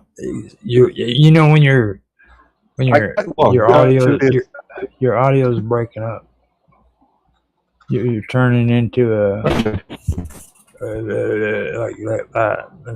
It's like barely coming out. Try it again. Do a quick sound check real quick. Okay, it's just working better. Can you hear me? We can hear you, but it's not sounding better. So since Mark Edworthy can't talk, I do want to say that in the last 2 years, I have become amazed with the freaking how advanced frickin' eugenics has actually become in the last 100 years, because like all of the things that I thought wasn't eugenics has actually proven to be eugenics. You know what I mean? Like I could understand the concept of abortion being a form of voluntary eugenics. That's something I could understand. But when I started learning that freaking they're using freaking facial recognition and that's a form of eugenics, fingerprinting is or a form of data recognition, pattern recognition. that's what it's all about, dude. I mean, you understand why? It just depends on how you want to look at it. You know, How okay. the motivations for it's- such technology. It's that simple, huh? It's kind of like, and people have a hard time with understanding like that, because like I had a conversation with somebody who John actually, no, it was actually it was a guest that we have on Wonderful World of Weirdness. He comes on every once in a while, and he said that he was a bouncer at a frickin' bar when he was younger, and that he had to pay attention to the way people behave, because he could usually tell who the person was in the bar that was going to cause trouble before they did it. Yeah, but he wasn't looking at the shape of the person's nose or if their eyebrows were too close together. He was looking at the behaviour. If you're a bouncer, I've been in several. Well, we've all been in nightclubs before. And Really now? the bouncer, eh? Well, I presume Lord everyone does. Edworthy is kind of risque, isn't he? He goes to the more distinguished pubs. He doesn't. He Where's doesn't. that at? Oh no, he goes to one where they all have the corn, not the corn pipes, but the wooden pipes, and they all sit around and say bully, bully, bully. Bully. Yeah, there's a little place where I doubt it. Scotch in a pipe. He's from Devon, dude. Trust me. A good bourbon. He's hanging out with some pretty rough country boys out there in Devonshire. I've been known to. I've been known. My goodness. Your audio's better, by the way. It's straight out. Cool. So you're. well, I will say this. Okay. I just figure in the process of all sorts of different damages, comprehensions, as they say, the human mind goes through a change where it reroutes sensors of how the perception, understanding, fear, and anger, and with each of them things, and because when you have serious damage to the brain, they have shown that the brain has to adapt and comprehend, because they had to reroute, because it was one whole section of the brain was completely damaged from a massive car wreck where a guy shot through the front window and hit the tree, and they had to redo it all. Just not with, but they had to they hook him up to a computer, and they put through a process where it taught the brain different things, like when he moved his hand or his foot. So cut scan. Well, it taught the brain. It taught the brain the new ways going through your. Well, do you guys want to hear the entertainment side of this? Like you guys have been wanting to like go on about the scientific sides, and we brought up BlackRock, but you guys don't even know about the entertainment part yet. Probably can guess, but carry on. Have you guys heard of a MOTI or Open BCI? Open BCI? No. Have you been? Yes. What have you heard? That's not what I've heard. It's what I've experienced. But go ahead. Okay. So they build consumer-friendly, supposedly wireless headsets. They're lined with sensors, and they're widely used by researchers and video game developers and tech enthusiasts to experiment with mind control software. Okay. Yeah, that's what I was telling you about at the beginning when I hopped on. Mm-hmm. The child playing with the little ball, the guy typing on the keyboard. It's just a little ring that you put around your head, and you can do all this kind of stuff. Yeah. Yeah, they made a movie about it. Now you have another one. It's called Neurable. Have you guys heard of Neurable? Again, not familiar with this industry. Okay, they build smartphones that look exactly like everyday listening gear, but have brain sensors built into the ear cushions, and they track focus. They detect mental fatigue and allow basic hand-free control. And then after that, this is the most interesting one. It's called Muse, and this company makes popular lightweight headbands that track your brain waves to guide you through meditation and measure how calm or distracted your mind is. Mhm. So that Wait, we can get that. We can get that for Otto for his I birthday. think I've seen a project similar in relation to sleep. What's the condition where you can't sleep or you sleep too much? insomnia. I think we should make a collection and buy one of the Muse headbands for Otto so that he can wear it when he meditates and sleeps at night. Because I can get all this data sent to a third-party provider. so Yeah. that's the entertainment side of things. But you can use that for a lot of other things for Well, yeah. medical reasons. Well, that one was it was for freaking mind control. What was that? Emoti and OpenBCI. They straight out say to and experiment none of with the- mind controlled software. None of the technologies you've mentioned are invasive. Don't actually have to have a medical operation or anything. They're No, all on the outside. well, it's like that watch you keep bragging about. It's biometric. It tells you what your heart rate is, everything. Yeah.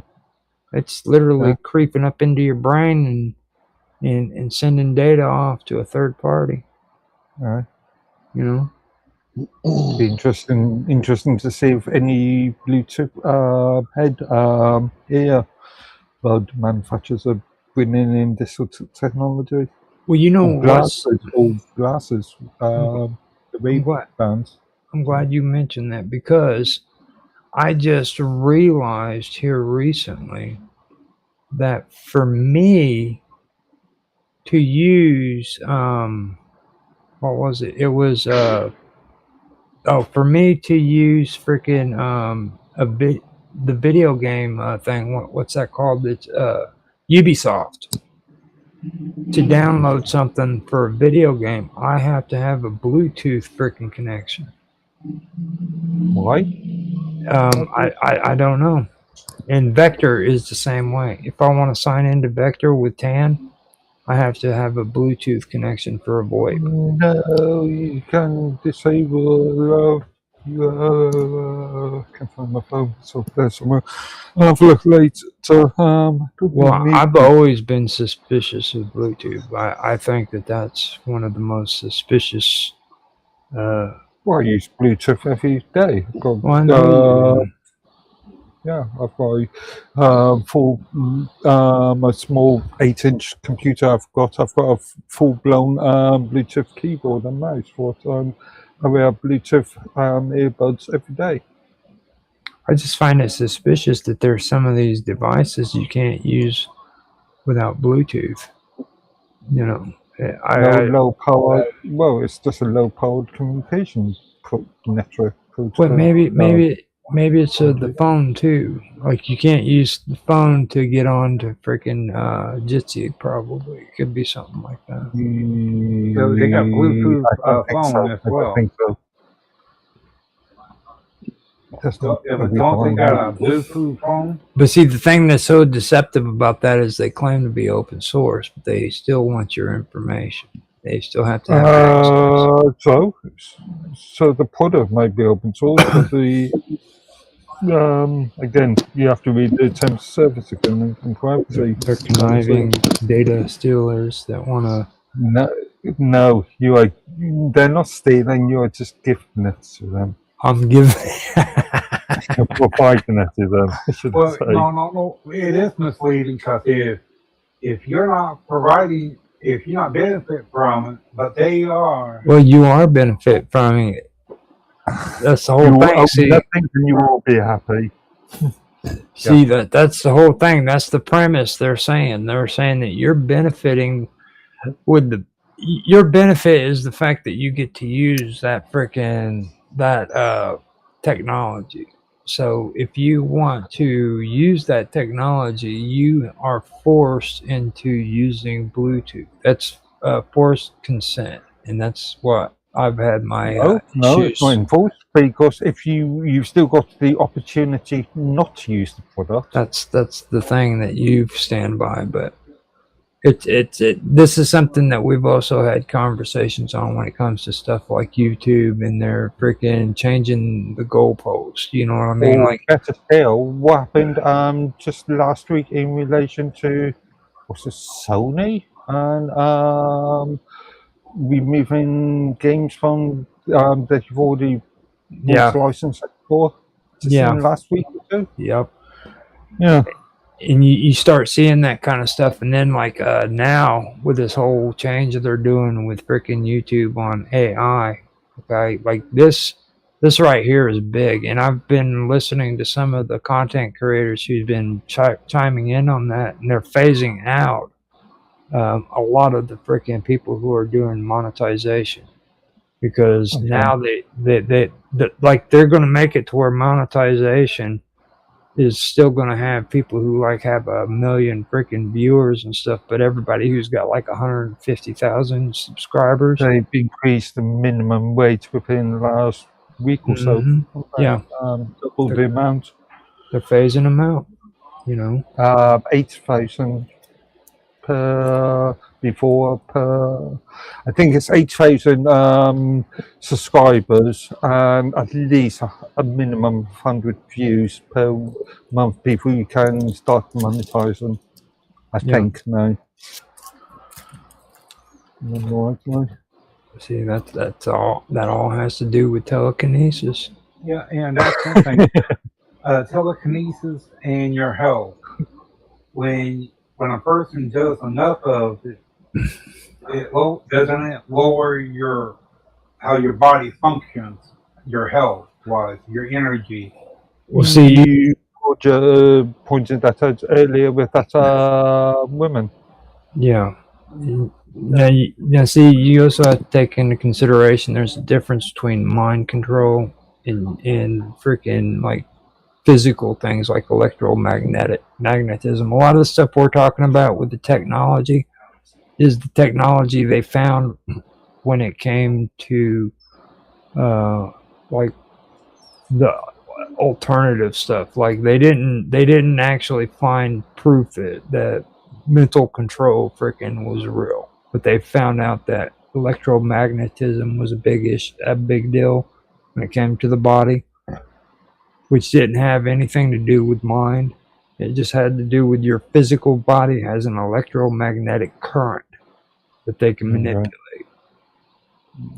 You know what I mean? It's still marketed as these days. Right. Yeah. You know, so whenever somebody's bending that spoon, they're using freaking energy from their body to do it. Yeah, we call it like your magnetic. Yeah. Now meditation, and like after I've gone through all of this stuff, the thing of it is like I mentioned to you about the transcendentalists, okay, where they would sit across from one another and stare at each other. Mm-hmm. Now that would be a form of eugenics because they were actually looking at each other's freaking the way they look, the way they freaking behave. So wow, if I kind of sounds like romance. Yeah, I was going to say. So that's that bird that was over the other side of the bar from me last week. Mhm. That couldn't get her eyes off me. Was doing a form of eugenics. Yeah, she was reading your mind. Okay. She's getting a read on you, brother. She She was wondering see, how many times she could wrap those curls around her pinky. that's right. She was reading your mind. Or we call it, She was like, I wonder if that dude's a dirty English dude. well, we call it like, English Lord Edward is a dirty man. No, see, Yeah. no. In England, the women have to worry about is the dude straight or not. Yeah, that's true. I don't think it's they- that deep. yeah, but they say too, like when if a woman likes you, like a sense or a magnetic, you body picks up from someone else. Well, see, that's something that I was talking to you about the other day too, that we need to do, because like this also gets into intuitive thinking. Okay, now this goes even deeper if you want to go that route, because when you start thinking or talking about intuitive thinking, that takes you into another form of research that they're actually doing. Like they're literally doing scientific research on intuitive thinking. Okay. And that's another thing we could probably do if you wanted to do You know, you can go so many places with that. You know, that's what the Yeah. double soul guru was doing. Mhm. Now, when he's saying, you know, we as men need to be naked together and touch our shroom heads together and slap each other's balls. Well, you know that Robert probably doesn't want to hear that. It's probably making him sick to his stomach, dude. Oh, don't speak for him when you're. Quit Robert, is projecting. that making Quit you sick to projecting. your stomach, dude? Well, I couldn't hear him too clearly. See, you're projecting. Okay. See? See, he's I don't think blocking Robert you would have a out. problem. Robert literally is. No. Yeah, I don't think Yeah. Robert would have a problem with having a bromance. I know Mark wouldn't.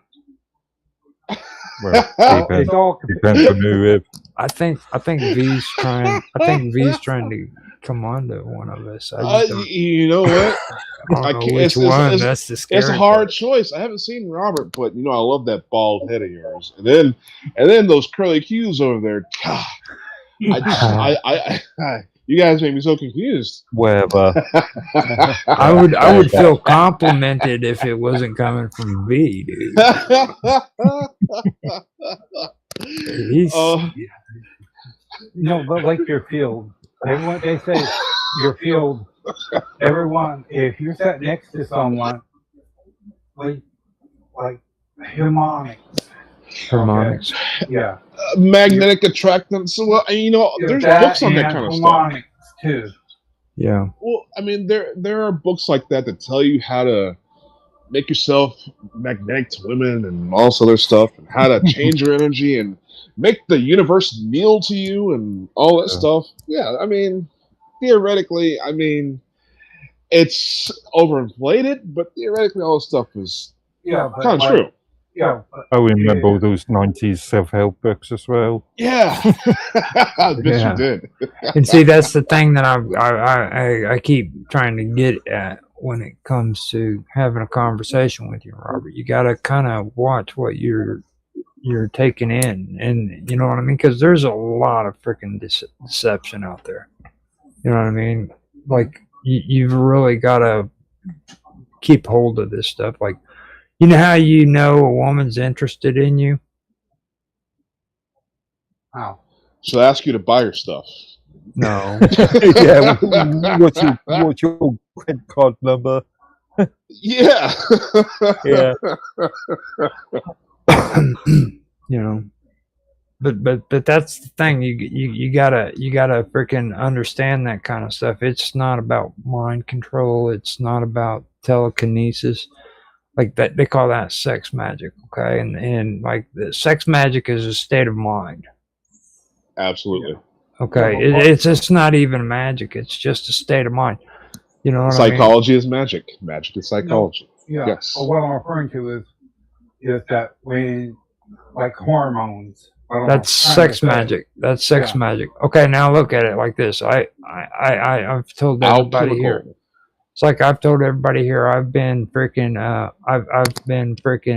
celibate now for what a good at least.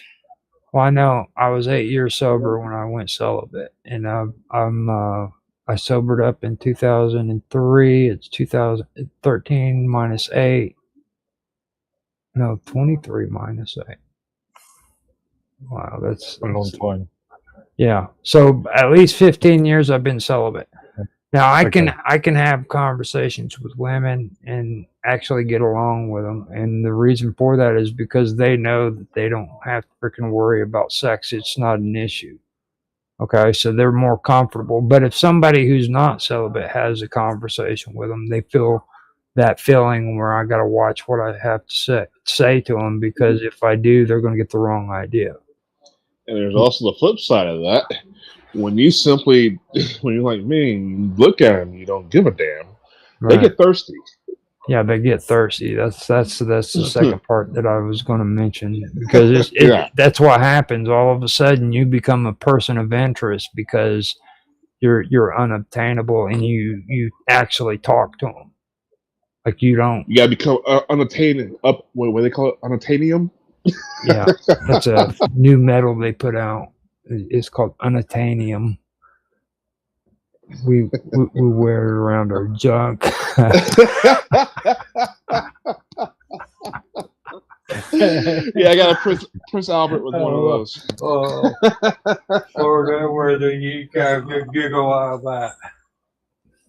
Okay, so this is spiraling downward really, really bad. Do you want to go ahead and end the show? Or you Okay, but what I was referring to as well is that with each of the new things that they're coming up with,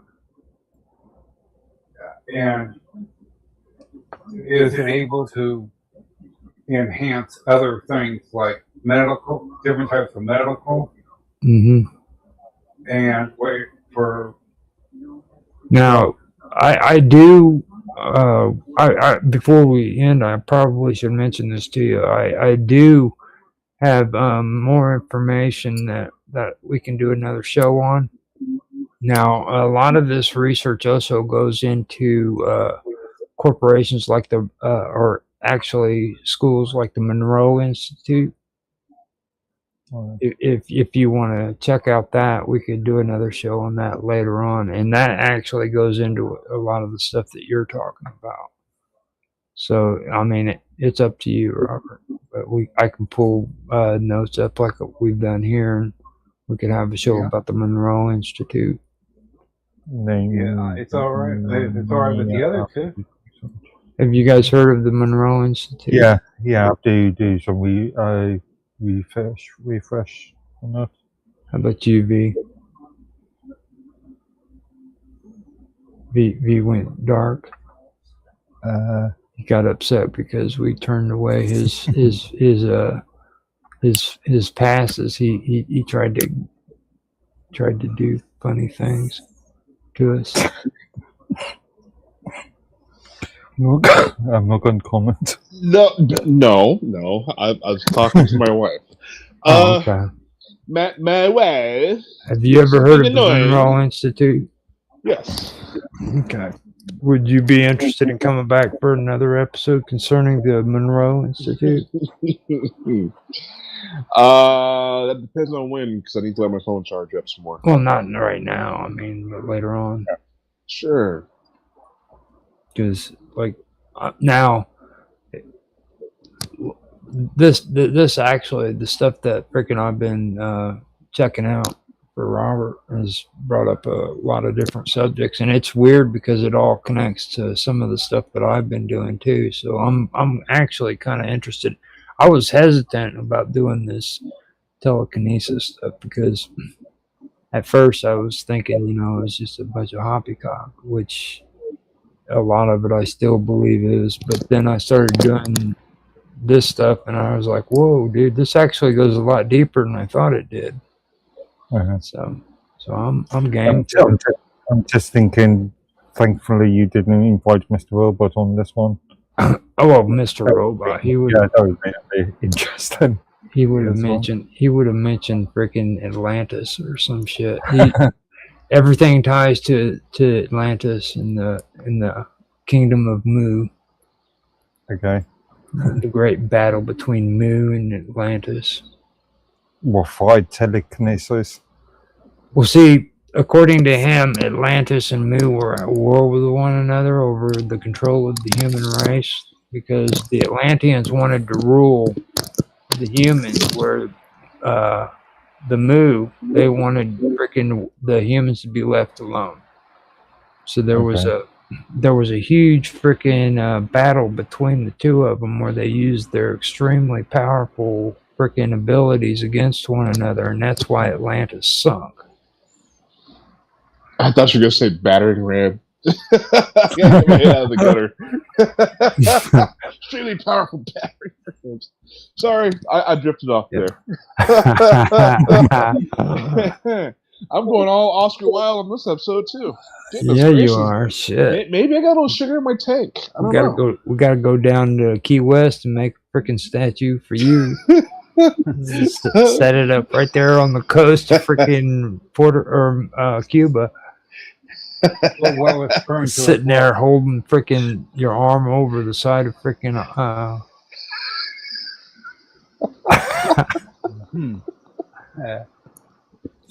Oscar Wilde and V. The loving embrace. Drinking martinis. Yeah. Well, hold on. Hey, that's my drink now. Don't knock the martini. But at least I like them dirty. I like them dirty. Yeah, but let me ask you a question. When all this is going on, have anyone actually ever took a brain, the temperature of the human brain? Where I haven't stuck a thermometer in my ear for a long time. Yeah. I would think it'd be 98.6 degrees. That's the optimal temperature our body works. not the body, the mind. In the mind, it says that the temperature in the mind is 45. But when you are adding, when you're In the brain. heating up your brain, does the temperature rises with the activity? Yeah. Brain activity. They do that with that's a what the hell they call that? It's where they freaking put the sensors on your head, and then they measure the freaking frequencies according to color and temperature. But the brain is it's more magnetic than it is electrical. So I don't know. Yeah, but your brain is made out of like cholesterol. No, it's made out of brain matter. The materials they're saying. Haven't you heard it? Doula matter. And it's supposed to hold the intensity of the signal going through a whole lot better. Do you know if the brain was made out of cholesterol? Do you know how smart I would be right now? Yeah. I swear, Robert. 300 pounds. Which is I mean, not to brag, it's probably not the right time to do that. But yes, I've dropped 50 pounds. I'm now 300 pounds. Well, I'm talking about like the material. Like they said that the brain has to take and use that material to keep the material. That's how the brain grows. Keeps it going. I can pull that up on what the material is you're thinking about. Okay. What material is the brain made of? See if they answer it.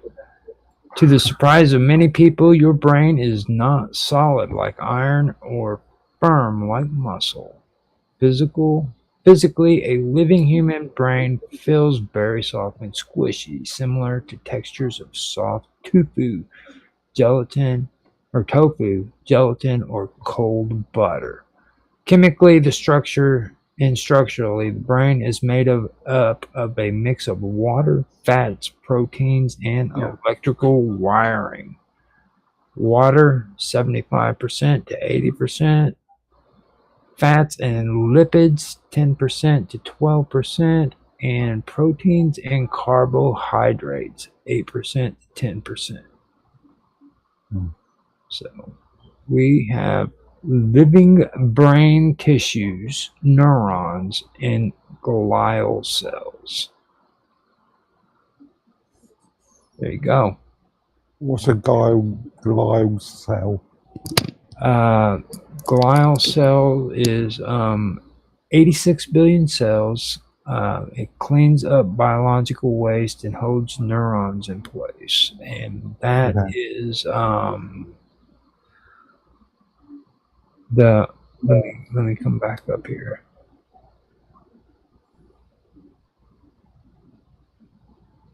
That is interesting. Because they don't really get into that. Glial cells. I'll put a question mark next to it. If neurons are the rock stars of the brain that gets all the attention, glial cells are, or glia, are the massive backstage crew. Without them, the show cannot go on. The word glia actually comes from the Greek word of glue, because early scientists thought these cells were just there to stick the brain together. Today we know they do much more. Meat glue. They are the doctors, trash collectors, security guards, and construction workers of your brain. There are 4 main types of glial cells in your brain, and each has a specific job. Astrocytes, the star-shaped helpers.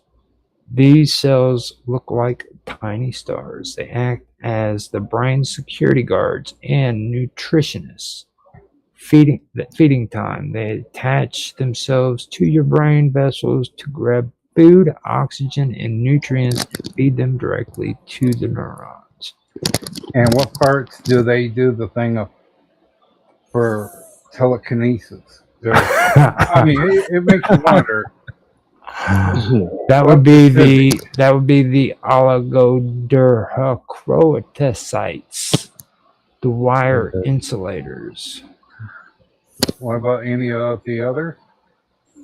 Well, actually, the trash collectors and the medics, the macroglia, might have something to do with it. The oligodendrochroatocytes, or the wire insulators, they're cells that wrap themselves around pathways like the protective rubber coating on an electrical extension cord, basically. And they have a fatty coating called myelin, which speeds up your thoughts. So without it, electrical signals crawling slowly end up crawling slowly through the brain, so you'd think slower. Okay. So that would be what that is. Medulla oblongata. You're wrong. Yeah, this is not talking about my mom. Yeah, My mom said. like that movie. My mom said. That's not what my mama said. My mom is okay. So Robert, we better end this, dude. You, it's getting out of control. You want me to go ahead and do the ending? Yeah. Okay. So here we go. Oh, let's see here. Okay, so and that brings us to the end of tonight's journey into the unknown. We've explored some interesting questions tonight. We've considered some possibilities, and hopefully we've given you something to think about after the show is over. Not every question has an answer. Not every mystery has been solved. And sometimes the most interesting part is simply asking the question. We'd like to thank everyone who took time to join us tonight, whether you're watching live or catching the replay. From Robert and everyone here, thank you for being with us. Until next time, Keep asking questions, keep looking for answers, and never be afraid to explore the unknown. I'm Roger Hanson, and this has been The Unknown. Good night, everyone. And there we go. Yeah. It is done.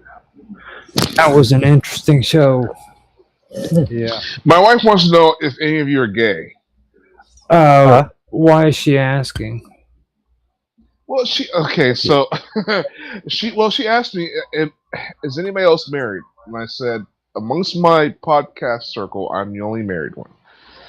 And so she wanted to know if any of you are gay. You know, this is the usual woman question, line of question. That's what a Polish blonde woman would ask. I said, Mark might be, but I think he's just British. I can never tell. British. I'm just British. My gaydar goes woo when I get around British people. So who knows? He's got a gaydar. Did you hear that shit? Like he's got a gaydar and shit. You know what I mean? Yeah. It's like, what the hell is this dude got a gaydar for? I just love making fun of British people. What can I say? No, you just literally said you have a gaydar. I do. You got a gaydar. You just Gaydar. Oh, you admit to it, huh? Dude, you gotta be able to find the gays, all right? Because you know what I figured out though. But you know what I figured out. You gotta be able to find the gays because I got. We just did. I listen. Gays have what's called Gays have what's called fag hags.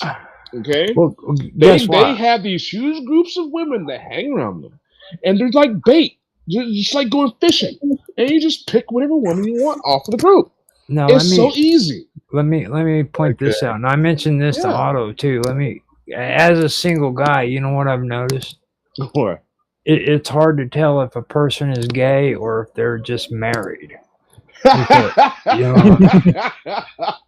As a single guy, it's really hard because like a married man is just as thirsty for men as what freaking gay men are.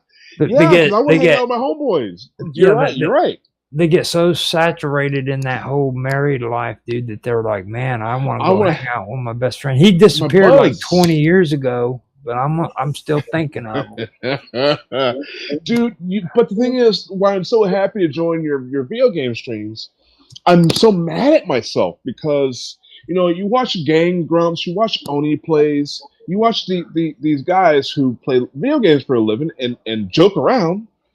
Me and my friends used to do that, and we're 10 times funnier than all those guys. Mm-hmm. You know, back in the early 2000s, the late 90s, I'm in my friend's gaming room playing games with them, and we're just joking with each other for hours. Yep. I could have been making money doing that today. Well, you know what's the weird part is it's like after you left the other night and I was playing Far Cry. Yeah. I got this guy jumped in the game and was co-oping with me. We were playing together. Oh, that would have been fun had I stayed. Extra fun. It was cool. It was cool as hell, you know. And you don't get too many chances to co-op with people. So, like, if you guys ever get a chance to get that game, man, get it, and then just hit me up. I believe I have it. I just got to. I'm waiting next month to get my TV back. Mm-hmm. Actually, I might get it back later this week. I don't know.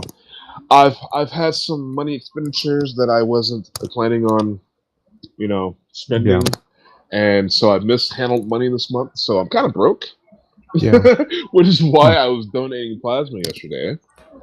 You got all freaking dizzy in the head and almost hurt yourself. Well, I got a little tired, and so I just laid down and I didn't hear my phone. I would have joined you guys last night, but I just didn't hear my phone. And I slept all night. Just to put it out there, I have made a song for Naroki called Naroki at the Blood Bank. So if anybody wants to check that out. And then I made another song for freaking V. It's called Hands Off the Cock. Hands off the cock. Yeah. So that's another. That was an old one now, isn't it? Yeah, it's actually older now. I'm gonna have to do another one. Well, you should have had me at the blood bank. I'm the one donating.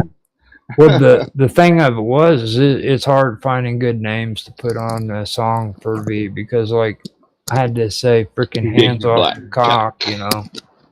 And I kept trying to name it, and I mean it's pretty bad when Suno says freaking no, that's inappropriate. We cannot do it. John Henry's hammer.